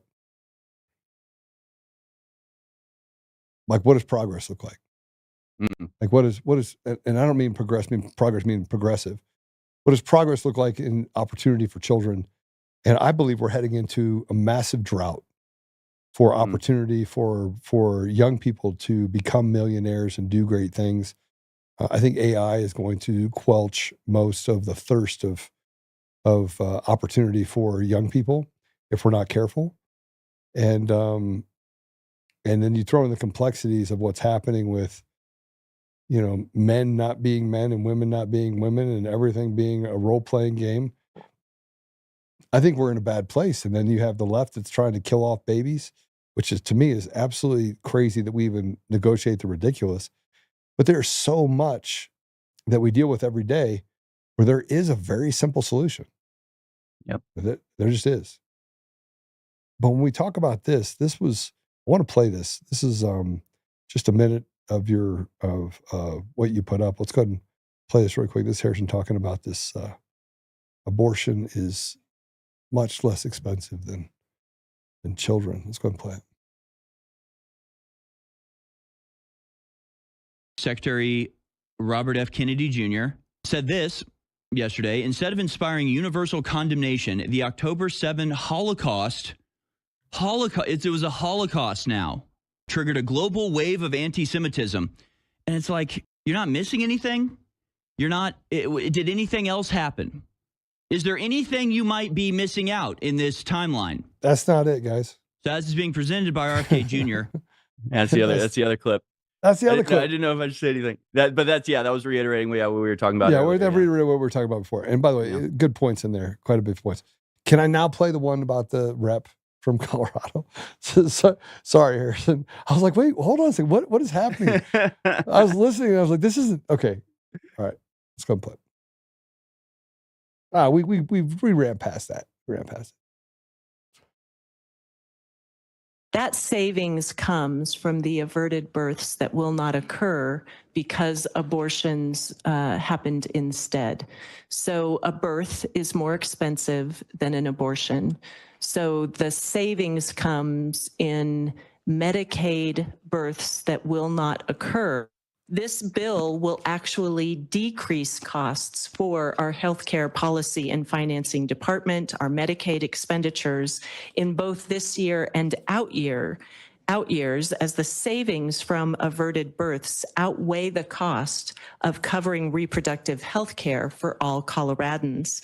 This bill requires all abortion services to be state funded. The bill requires an increase to general fund of $1.5 million to cover the cost for care. But again, a reminder that ultimately the state will see a cost savings. And ultimately, it is truly an honor to be here carrying this bill alongside Rep. Garcia, and I ask for your support of Senate Bill 183. That's right, folks. Remember those 4-letter words you want to use? Yeah, exactly. You know exactly. You know what she just said, right? She conflated abortions with Medicare, Medicaid, which what she was talking about is killing Black and brown babies. Because it's cheaper. Because it's cheaper than having them on the. I mean, just imagine what she's saying. I mean, how'd you, man? That's what we're living in the world of a real life modest proposal, right? Swift wrote the modest proposal where he's like, "Oh, the Irish are starving. Let's eat their children," or let them eat their children, and that was a joke. But that's where we are now. And as crazy as that sounds, it's not the first time that argument's been made. For years, they've been saying, and it won the argument in Canada. They've been saying we need assisted suicide because it'll save us tons of money on end-of-life care. And these are articles in The Guardian and the Independent. I mean, these are mainstream newspaper articles, op-eds written by politicians saying, look, it's expensive to keep people alive. Killing them is cheaper. And that's the argument that they're making, literally verbatim. So yeah, this is one of those things where it's like, I'm sitting there in the InfoWars studio going, what am I even doing? I mean, there used to be conspiracies. There used to be secret agreements, and we had to uncover all of these networks and figure out who was doing what. Pretending. Now I'm sitting here going, don't kill babies because it's cheaper. Do I really even have to make this argument? What the hell is going on here, people? It's y'all. You have to laugh because of how absurd it's gotten to this point. And I don't even know if people realize it. They're literally making the argument that killing people, and the thing is, it's beginning of life and end of life, right? If you abort the baby, that's a lifetime of savings. And old people, 10, 15 years of late term care can be very expensive. So kill the old people, kill the babies, and everybody will be happy, I guess. It's absurd. It's absurd in like 1,000 different ways. At the end of the day, it's evil is what it is, plain and simple. Well, that is, that's my, what you just said is the issue for me. Right? I mean, it's, you want to kill babies, like somewhere along the line, you want to kill babies. And at least they called it babies, kill babies. And we debate the ridiculous. Again, we're debating things that should never be debated. We shouldn't be having this conversation. It should not even be, we should never have let that genie out of the bottle. There shouldn't be a discussion on the public square about this. It should be, you're a demon. How about you piss right on off? And there's not a whole lot I want to talk to you about. And if you bring it up again, I'm going to throw you around like a rag doll, tie you to the bumper with a metal chain and drive you around until your body parts pop off. That is how you would have handled this 50 years ago. And you could say, Joe, you're violent. You're damn right I am. I'm going to protect the child violently. You want to see violent? Hurt a child in front of me. Yep. Hurt a child in front of me. And I promise you, it will be the last thing on earth that you do, because you'll be drinking through a straw and moving yourself with a straw for the rest of your life. And people are like, Joe, you might cop a charge for that. And I would tell you it'd be worth it because you hurt a child. That should be the discussion. They should be afraid to say what this woman said. They should be afraid. 100%. 100%. I think the same thing about transgenderism, right? I mean, how did it get to the point? But it shows you the power of propaganda. It shows you the long-term nature of these plans, that you can't just come out and say this stuff. I mean, if you just came out and said, I think, well, you can, but like I'm saying, if you go back to like the 1940s and you have somebody go, I think we should, this man dresses up like a lady, I think we should put him in the ladies' prison. They would just be like, what the hell are you talking about? So you had to get to that point, right? First, it had to be like, well, they can, let's have drag shows, and then those kind of get mainstream appeal, and then we'll build on this. So it's been a long road to get to the point where people are saying stuff like this. And as you point out, anybody that ever suggested this, I mean, they'd be stomped out of every room that they would say that in. But we've gotten to this point where it's sickening. And how I always think about it, because I'm a fan of like true crime. I like true crime podcasts. I like hearing about bad guys getting caught. I like the interrogation videos when you got a murderer sitting on the other side and you've got all the evidence. I love that stuff. So what it feels like is I do a daily true crime podcast. We're covering a serial killer. We know exactly who he is. We know his name. We know where he is. We know his MO and who he targets and how he kills them. And we're just coming in every day going, well, Jeff did it again. Jeff is still killing people. Jeff is out there. He just strangled another one. He left her on the pier. Here's the video of him doing it. And he just never gets arrested. Nothing ever happens. And it's like, what is going on? What is going on when every day we can report these insane crimes in a variety of different ways, and like just it never gets fixed? The next day we got to report on the same absurdity happening again. And it's like, at a certain point, you're like, all right, what is going on here? What is happening? Because so much is going so wrong. It's so obvious, and we can't do anything about it. How is this possible? And that's when you really think about it, that's when you realize the power of the media to dictate what people's concerns are, to dictate what gets political action and what doesn't, what is seen as offensive and horrifying and what is seen as normal and run of the mill. I mean, that's the real power of the media. And they've gotten to this point where you have people, representatives from Colorado, legitimately suggesting abortion as a cost-saving measure because children alive are more expensive. Oh, and hey, there's another addition to this, by the way. Not only is abortion save you money because it's cheaper than having a live baby, you can actually make money by butchering the baby and selling its body parts through Planned Parenthood to, scientific experiments. So, that's another thing Trump is looking into. Thank God that we're finally dealing with this. But, they actually sell the babies that they abort. They chop them up and sell them in parts. So, it's really a money making opportunity here, abortion. So, no, so to get to that point, you've had a long time of the media normalizing it, acting like it's normal, not just focusing America's energy where it doesn't belong, but keeping their energy diffuse and not focused when it comes to things like this. They can take what happened to George Floyd, one event, one, very unfortunate and unique situation, and they can paint that as if it's a trend, it's a scandal, it's an ongoing crisis, right? Black men are being hunted by police officers. That's one event, right? Meanwhile, you can have a series of 100 of the same events, and they'll never connect them. They'll never say this is a trend. They'll never paint that picture in the minds of the Americans of this is an ongoing problem we have to deal with. So we'll never get the attention it deserves. So that's the real power of the media. And you realize the only way we've gotten to this point is the fact that Americans' minds have literally been hijacked. They've actually hacked your mind through chemical imbalances and manipulation of dopamine through social media. They've hacked people's minds to be incapable of like establishing patterns in their own heads of what's happening and where it's going and how it develops. So that's all we do at InfoWars is just notice these things and point them out and go, guys, there is a massive trend of left-wing violence going on, transgender violence going on. The woman from TPUSA just smashed in the head with a bike lock, transgender woman. 3 out of 4, I guess now it's 3 out of 5 of the people who've been arrested for burning Teslas, transgender.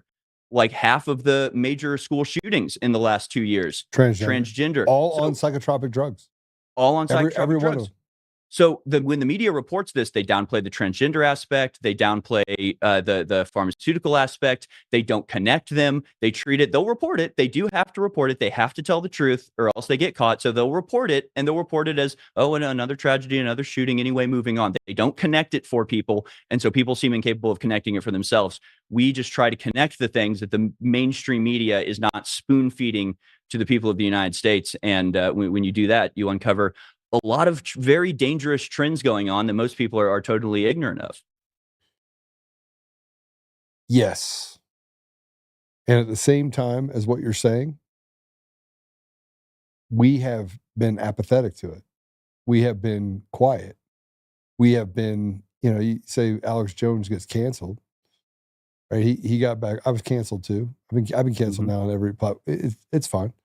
I mean, I've been slandered from one end to the other, and it's just okay because they get to do whatever they want. It's like rules are for thee, not for me. We can slander Altman, do whatever we want.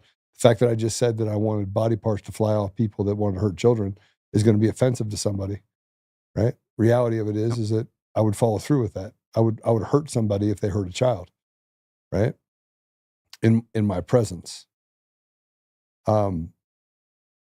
Harrison, we keep going down this slippery slope where we make people, we have, you know, you talk about the guy, what is his name in New York that put the guy in the headlock, Penny, Daniel Penny. Daniel Penny. The outcome of the Daniel Penny was not the issue. That actually was not the issue. He was found not guilty. So the system worked, right? Against all odds, yeah. No, it didn't. No, it didn't. It didn't work. You know what it showed people? It showed people that if you get involved, we get to ruin your life for a year. We get to throw you in jail. And you know what? Nobody's going to show up for you. You know, they got involved with Daniel Penny, but you know what? Most of the time, they don't care about you. So you just sit down and you shut up. And you let people victimize you, and you let people victimize the people around you. So Harrison, it didn't work. It did. The system didn't work. It worked exactly the way it was supposed to. Slave. And that's my problem. My problem is that people aren't smart enough to understand that it wasn't they didn't put that on the news because they wanted to stand up for Daniel Penny. That's not why they did it. They wanted to show an example of we get to still get our pound of flesh. And at the very end, he may have gotten off. Same thing happened with Rittenhouse. He got off, but look what it cost him. Look what it cost him. And then they made sure to talk about him afterwards. Of he applied to go to this school, and the school's like, no, absolutely not. He's not going to our school. Like they want to show you that they can get to control every part of your life. And so we are living a dystopian 1984 George Orwell. We're living it right now. We literally are a biblical story right now of proportionate slavery, servitude, bondage, because everything that they do is designed to actually make us more and more fearful, fear of loss. I don't know. It's crazy. Yeah, no, absolutely. Yeah. So, yeah, I guess, I mean, you know, the most applicable phrase ever these days is the purpose of the system is what it does. So you're right. I mean, the system worked as it was intended by them, right? It worked in destroying Daniel Penny's life, making an example out of him. And then what happened after that, right? National or state guard troopers had to be deployed into the subway to deal with the crime, right? So they literally make it less safe on purpose by design. They punish the people trying to make it more safe. And suddenly they have to have extra surveillance and, military on civilian streets guarding the subways because crime is out of control. They're causing the problems. They're providing the solutions, so-called, and their solutions, A, only make things worse, and B, destroy your rights 100% of the time. So you're exactly right. They're making an example out of him. And like you just said, we are living in dystopia. That's one thing that I think people are understanding more now, but it's like, I try to always reemphasize, this is what oppression looks like. This is exactly what it looks like, especially throughout 2024 and 2023, the lawsuits, the criminal behavior of the courts, what they've done to InfoWars. This is what oppression looks like. It's not coming. It's here. And thank God Trump got elected and we have this beachhead to try to fight our way out of this problem that we're in. But they had show trials in the USSR. They had show trials in Nazi Germany. It didn't mean they weren't oppressive. It meant they had to put on a show. It meant they had to pretend to, do all of the things that make them legitimate when the outcome was preordained. That's what we're going through. The trials against Alex Jones, totally rigged, totally fraudulent, totally wrong, total oppression, intended to destroy an outlet for free speech because of the things that we talk about, a punishment for thought crime. What's happened to Donald Trump, the trials they put him through, the January 6th trials, putting those people in prison.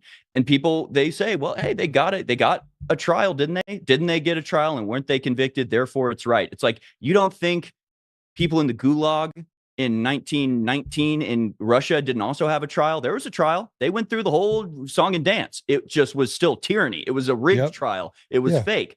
So, people need to get over the appearance that everything is as normal and as it should be, and realize, like, no, this is the open expression of tyranny. It's just being done wearing the corpse of a democracy, wearing the corpse of a republic, wearing the skin of the country they destroyed in order to give themselves legitimacy. But as you said, we are living in 1984. We are living in the oppression. It is happening all around us. You just have to be able to see it and take yourself out of the normalcy bias of accepting this thing. And that, I feel, is like almost, it's my main goal. It's almost InfoWars' main goal. When I do my show, the person I picture on the other side of the camera is just like a normie boomer. They're the nicest person you ever met, but they don't know what the hell is going on.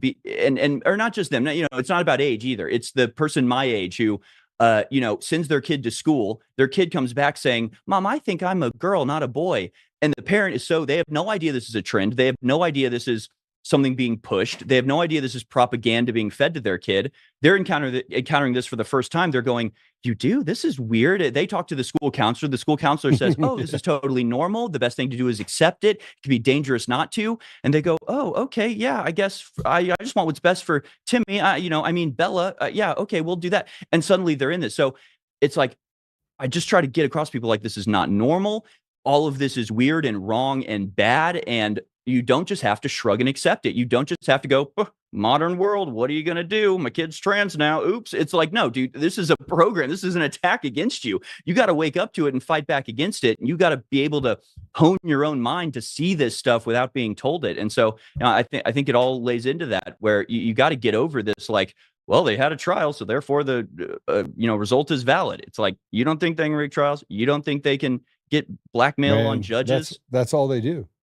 These judges they don't make, we saw what happened in Washington State. The entire population, 64%, 65%, voted for to reduce the cost of license plates to $30. And the judge came in and said, that's unconstitutional. The people's voice is now unconstitutional. You're not allowed to take it from $500 to $30. That's unconstitutional. They're like, we need the money. We need the money. We need the money. Give us the money. And that there's someone behind it in every state. There's someone behind it in every state that is gathering up the money and using it. And we're supposed to just be EBITs. We're supposed to be slaves. And what's really interesting about and I'll close out this because we're almost out of time, and I want to give you the last word. But Keir Starmer came out with this, and this is kind of poetic, because behind you are some swords. Do I need to go get my swords? Is that? And I want to tell you that the retarded Starmer just banned ninja swords in order to fight back against the UK's rising stabbing problem. So first they came for the guns and took that. Then they came for the bats, took those. Then they came for the steak knives, took those. And now people can't get steak knives, can't get everything else. So Starmer saying ninja swords will be banned by the summer. When we promise action, we take it. Knife crime is at an epidemic level and is ruining lives across Britain. When I announce a ban, you'll get a ban. This freaking retard, Harrison, and if you own a sword, Harrison, if you owned a sword, if you were in Britain right now, here's a video on where you could end up. Let's go ahead and play it.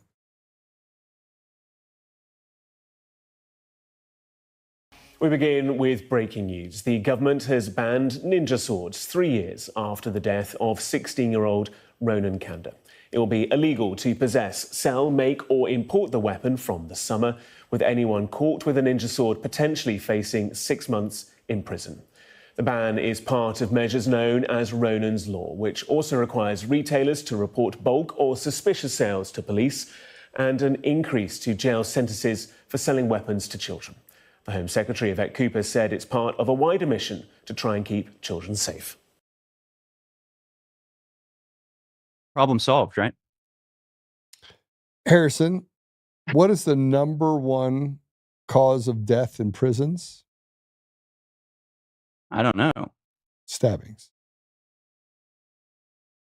Harrison, are knives allowed in prisons?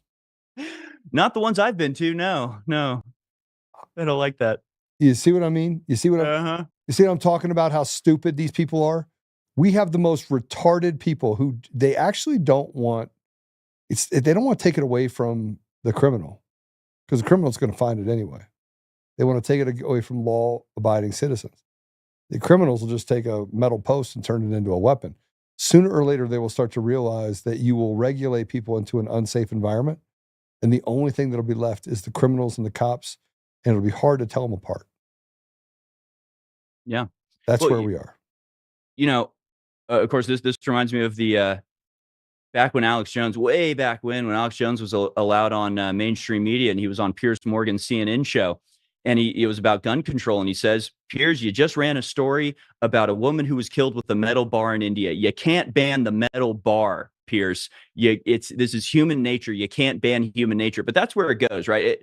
Like, to me, that's where I sort of play it out in my mind. I go, okay, you're going to ban all the weapons, but people still have hands and fists and teeth, right? They can still kill people with their bare hands. So really what you need to ban is the impulse to violence, which is kind of what they're doing. They're trying to ban masculinity, ban high testosterone. I mean, right now it's sort of vague, but I can easily see a future where they're saying, you know, they'll take your biometrics and go, oh, your testosterone's a little high. We need to get you on something. Or, wow, you got really angry right there. That's illegal. Anger has been forbidden, sir. I mean, equilibrium or Aldous Huxley, Brave New World, right? Better a gram than a dam, right? Take your state enforced medicine, because it's not the weapon that causes violence. It's the impulses behind the weapon that are the real source of the problem. So, you know, I see a path towards mind control openly eventually through this, because if your attempt is really to end all violence, then that's where you have to go.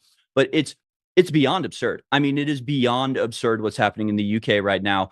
There's been more political action over a fake movie about a stabbing than actual stabbings that have taken place.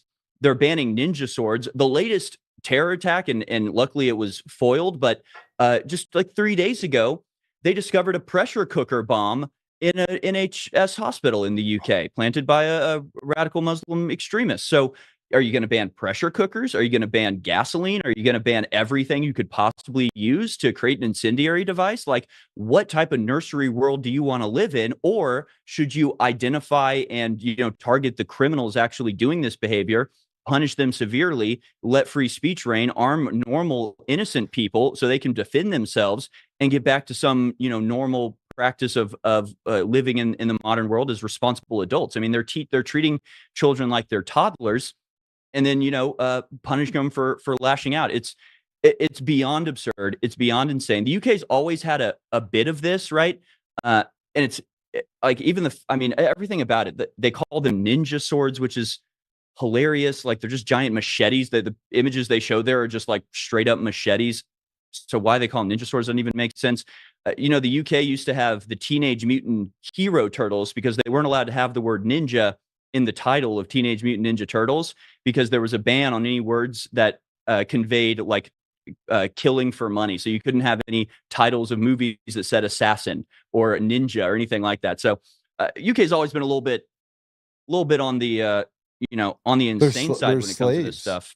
I mean, they're total slaves. Yeah, total slaves. But dude, even this might sound bad, but like, even slave masters cared about their slaves. Like, it's worse than slavery in the UK. They're ruled by people who genuinely despise them and want their destruction. That's even slave masters wanted their slaves to be around, but the people that run England right now are deliberately destroying their own people. It's beyond explanation. It's sick. Well, it's actually not beyond explanation if you want to destroy people, if you want to cause a war, right? And if you are listening, if you're listening to what the World Economic Forum is saying, they want population control, which means they need the people killing each other, right? And so we have to take them at their word that they're here to destroy us, and we have to do something about them. They are the ones that have to be held responsible. And so I hope that's what President Trump is doing. Obviously, I don't like this whole Greenland deal. I don't really care about Greenland right now. What I care about is stopping what's happening in our own country. So, and in other news, Colorado has passed SB 25003. It just needs Polis' signature to be signed into law. if he signs that, President Trump, I'll just put it out there right now. President Trump has to do something about the Second Amendment across the country. These gun laws in California and Colorado are a violation of they're a violation of the 14th Amendment for sure, which is equal protection of the law. And right now, there's no parity between someone living in Florida and someone living in Colorado or California. Like, you have more rights living in Florida than you do Colorado, and that's not supposed to happen in the United States. And you're supposed to have equal protection of the law. The second of which is you have the 10th Amendment, which does not allow for them to write laws that don't belong to the states. States don't have jurisdiction over the Second Amendment. It says very clearly that what is enumerated in the Constitution stays to the rights of the federal government. What's not enumerated, you get to the states. So it's a 10th Amendment violation. The Supreme Court hasn't taken up the deal. And then obviously it's a violation of the Second Amendment and even the First Amendment of a right to basically have safety and security in your own environment. So Harrison, we're in a dystopian world, which is crazy. And yet I feel like people recognize, but now they're like, what do we do about it? So I'll give you the final word. How do people follow you? And then, just some advice on how people can kind of stay connected. I think you're exactly right. And what you're pointing out is sort of a weird situation that we're in, where we need like revolutionary energy to get back to what we were. We don't need something new. We don't need something, brand new. And this is, everybody sees how wrong everything is. They're looking for an answer. And the only people offering it are like communists and socialists, because they've got this new idea that'll definitely work this time. Like, don't fall for that. That's absurd. But we're in this bizarre situation where we need a revolution. We need that level of energy, but to get back to just how things are supposed to be. We don't need new laws. All of the laws that are in the Constitution, the Bill of Rights, are all solid, maybe need to be expanded a little bit even, changed for the modern age, a new Bill of Rights for the internet, that sort of thing I'd be open to. But we're just in this weird situation where it's like, if we would just enforce the law, we wouldn't have any problems. And so we somehow have to have a revolution just to get back to normal application of the law and not having a bunch of, socialist funded activists running our judiciary, and then everything would be fine. So it's tough. And relating back to what we've been talking about this whole time, when you talk about I would tear somebody apart for hurting children, we have to reframe the argument and not fall into their dichotomy, because there's a trend now. Earlier this week, there was a story from some leftist rag talking about the brutal Americans. I think it may have been the Atlantic, right? There's this new type of American, the brutal American. And I saw everybody online going, yeah, we are brutal. Yeah, you know what? Tough luck. You made us like this. Now deal with it. We are the brutal Americans. We accept that label. But I'm sitting here going, wait, they're calling us brutal Americans because we're trying to stop the war in Ukraine. There's nothing brutal about stopping a war. It's nothing projection. It's total projection, but it's a trick. It's a false dichotomy. You're going off of their the ground that they laid. Why are you arguing on their terms? You mean they're capturing your language? They're capturing your language, which means they're capturing your mind, right? They're framing the way that you perceive this, in your own consciousness. So don't let them do that. There's nothing brutal about wanting peace. There's nothing brutal about wanting babies to live, right? They'll say you're sick and unfeeling because you don't want abortion. It's like, this is so backwards, man. Don't accept that. Don't embrace these labels that they're trying to stick on you, because in reality, outside of their false paradigm, they're incredible. They're sickeningly brutal. They'll start wars that kill 1 million people, achieve nothing, and they walk away like it was a success. I mean, these people are beyond brutal. Their ideas are beyond brutal. Opposing them is the least brutal thing you can do. Tearing a person apart for hurting a child is not a brutal thing. It's justice. It's what needs to be done. The brutal thing is hurting the kid in the first place. So just don't argue on their ground. Don't start making these arguments or trying to justify yourself with their terms. Insist that they're the brutal ones, they're the crazy ones, they're the unhinged and dangerous ones, and don't embrace that. I'm nobody to give advice, but I do see people falling into that trap and giving the language over to the left. So I want to resist that. Thank you so much for having me on, man. This has been so much fun. I love your show as well.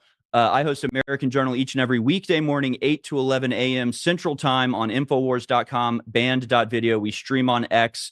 The stream is on @RealAlexJones. I'm at Harrison H. Smith. That's the best place to find me. There's a link at the top that you can find all my other socials. And I occasionally do a live stream called Moonbase, but That hasn't happened in a while because I've been busy with a bunch of other stuff, but lots of ways to follow me there. bio.link/moonbase live is how you can find all that stuff. But dude, thank you so much for having me on. And, I'm very hopeful about where we are. I'm just impatient. I'm ready to like really hit the ground running. And I'm just worried that like, there's still not quite enough people fully understanding and comprehending the situation that we're in and the seriousness and the urgency with which we have to deal with this problem of globalism that is very, very close to enslaving everybody in a technocratic control grid. So break out now or be in jail forever, as far as I see it. But dude, thank you so much for having me on, and go to InfoWarsStore.com and AlexJonesStore.com to support us. There it is. Awesome. And you guys are in Austin, right? You're in Austin? Yes, sir. I got to come see you. I'm in San Antonio about a third of the time. Come on over. Hop, skip, and a jump. Yeah, it's not that far. Yeah. I'll bring my Cybertruck. I heard that we just got one too. Yeah, it's pretty awesome. I get to pray us out, Harrison. So you get to let me pray for you to end the show, if that's Sounds okay. I end every show with a prayer, and I cussed today quite a bit, and I want to apologize to everyone for that. I'll try to do better. I am a little upset, but I'll get over it. All right, let's pray it out. Father God, thank you for Harrison. Thank you for Alex Jones. Thank you for the work that InfoWars does. Thank you for just the ability to speak truth into the lives of many people across the country. Father, we thank you for the tenacity. We thank you for Harrison's thoughtfulness on looking at perspective and trying to figure out how maybe not to take sides, but to look at the facts from a perspective that favors you, Father.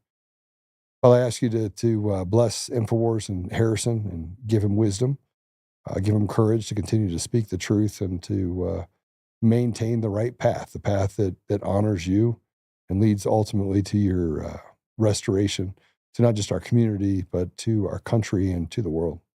Father, I ask you to bless those people that are listening, that they may be affected by the voices and the things that are talked about, but that they may seek their own pathway to you, and that may ultimately always seek the truth, the only truth. There is only one truth, not perspective of truth or your truth or my truth, but just your truth, Father. So I just ask you that we may honor you, we may step side by side and set aside petty differences and try to come to an understanding of how we fight against evil and ultimately do good so that we can have opportunity into the future for the young people that are coming up. So, Father, I ask all of these things and thank you again for the opportunity to have this show and for the amazing people that support it. And I say these things in Jesus' name. Amen. Amen. Thanks, brother. I appreciate you very much. Go do great things, and I hope to have you on again soon. Anytime, my friend. Thank you so much. All right. God bless you. All right. It's always good. Harrison's like a walking encyclopedia of information. I did read some of your things that you guys said. So just to make sure that you understand that I am listening and watching. Gammy Sparkles, I see you. It has kicked me out a ton of times, but I keep coming back here to chat. Yeah, there's a problem. Apollo, if you could just send an email to Rumble. They're messing with us pretty hard. We got to figure out what it is because it just keeps getting it. It won't stop sending some to prison, and others would stop out of fear. Well, I saw the dispenser first year, and I saw the egg. I don't know what you guys are talking about. But I do appreciate all that you guys have done. And Mod Trend, good to see you. See Holly, good to see you. Who else we got in here? Who is Chris? Amen. Amen. Susan Rice, the good Susan Rice. It's really good to see you. I'm going to pop over here to Pilled for a second. See who we got over here. I think it's Godspeed. Qhead. Say hi to you. Guilty till proven innocent. I agree with you. Good to see you guys today. Brave Spot. I can't see on that. Sorry, guys. Anyway, I'm reading the stuff over there on Pilled as well. And then on X, I see you over there, Dave Wilson. You're just going crazy contributing, so thank you for that. Yeah. Mod Trend, Planned Parenthood needs to be renamed Planned Eugenics. I agree with you. All right. So, hey, listen, we'll see you guys a little later. Make sure you hit the share button. Apple Podcasts, Google Podcasts, Spotify, Pandora, iHeartRadio, TuneIn, and more. Go over, give us a 5-star review. Make sure that you download it. For those of you that are on X, we go every Monday through Friday at 4 o'clock Eastern. We do some specials on the weekend, and you can follow us at Untamed Nation. Guilty. Yeah, there we go. Thank you. Knew I had it right. Braves Piano 29. Good to see you. Anyway, when you're leaving Rumble, if you could hit the up button, there's also a place where you can actually complain to Rumble. Please complain to Rumble. They've done everything they can to suppress us over the last month. I keep complaining about it. I don't know what the problem is. You can also now go over to YouTube. We are on YouTube. I hate to give them any volume, but maybe we can just move everybody up over there and start using them, since they seem to be less of a suppressed platform than what we're getting right now from Rumble. It's really disappointing, actually. I expect more from Chris and his team, frankly. Otherwise, you can go to untamednation.com. You can join us over there. But be the ambassadors of truth. Do your part. I'll do mine. And if you want to get a reminder, you can actually text Untamed. Is it Untamed? Text Untamed to 89517. All right. I got to go, guys. See you guys later. Be good. And Scott Presler, just so you know, I don't hate you.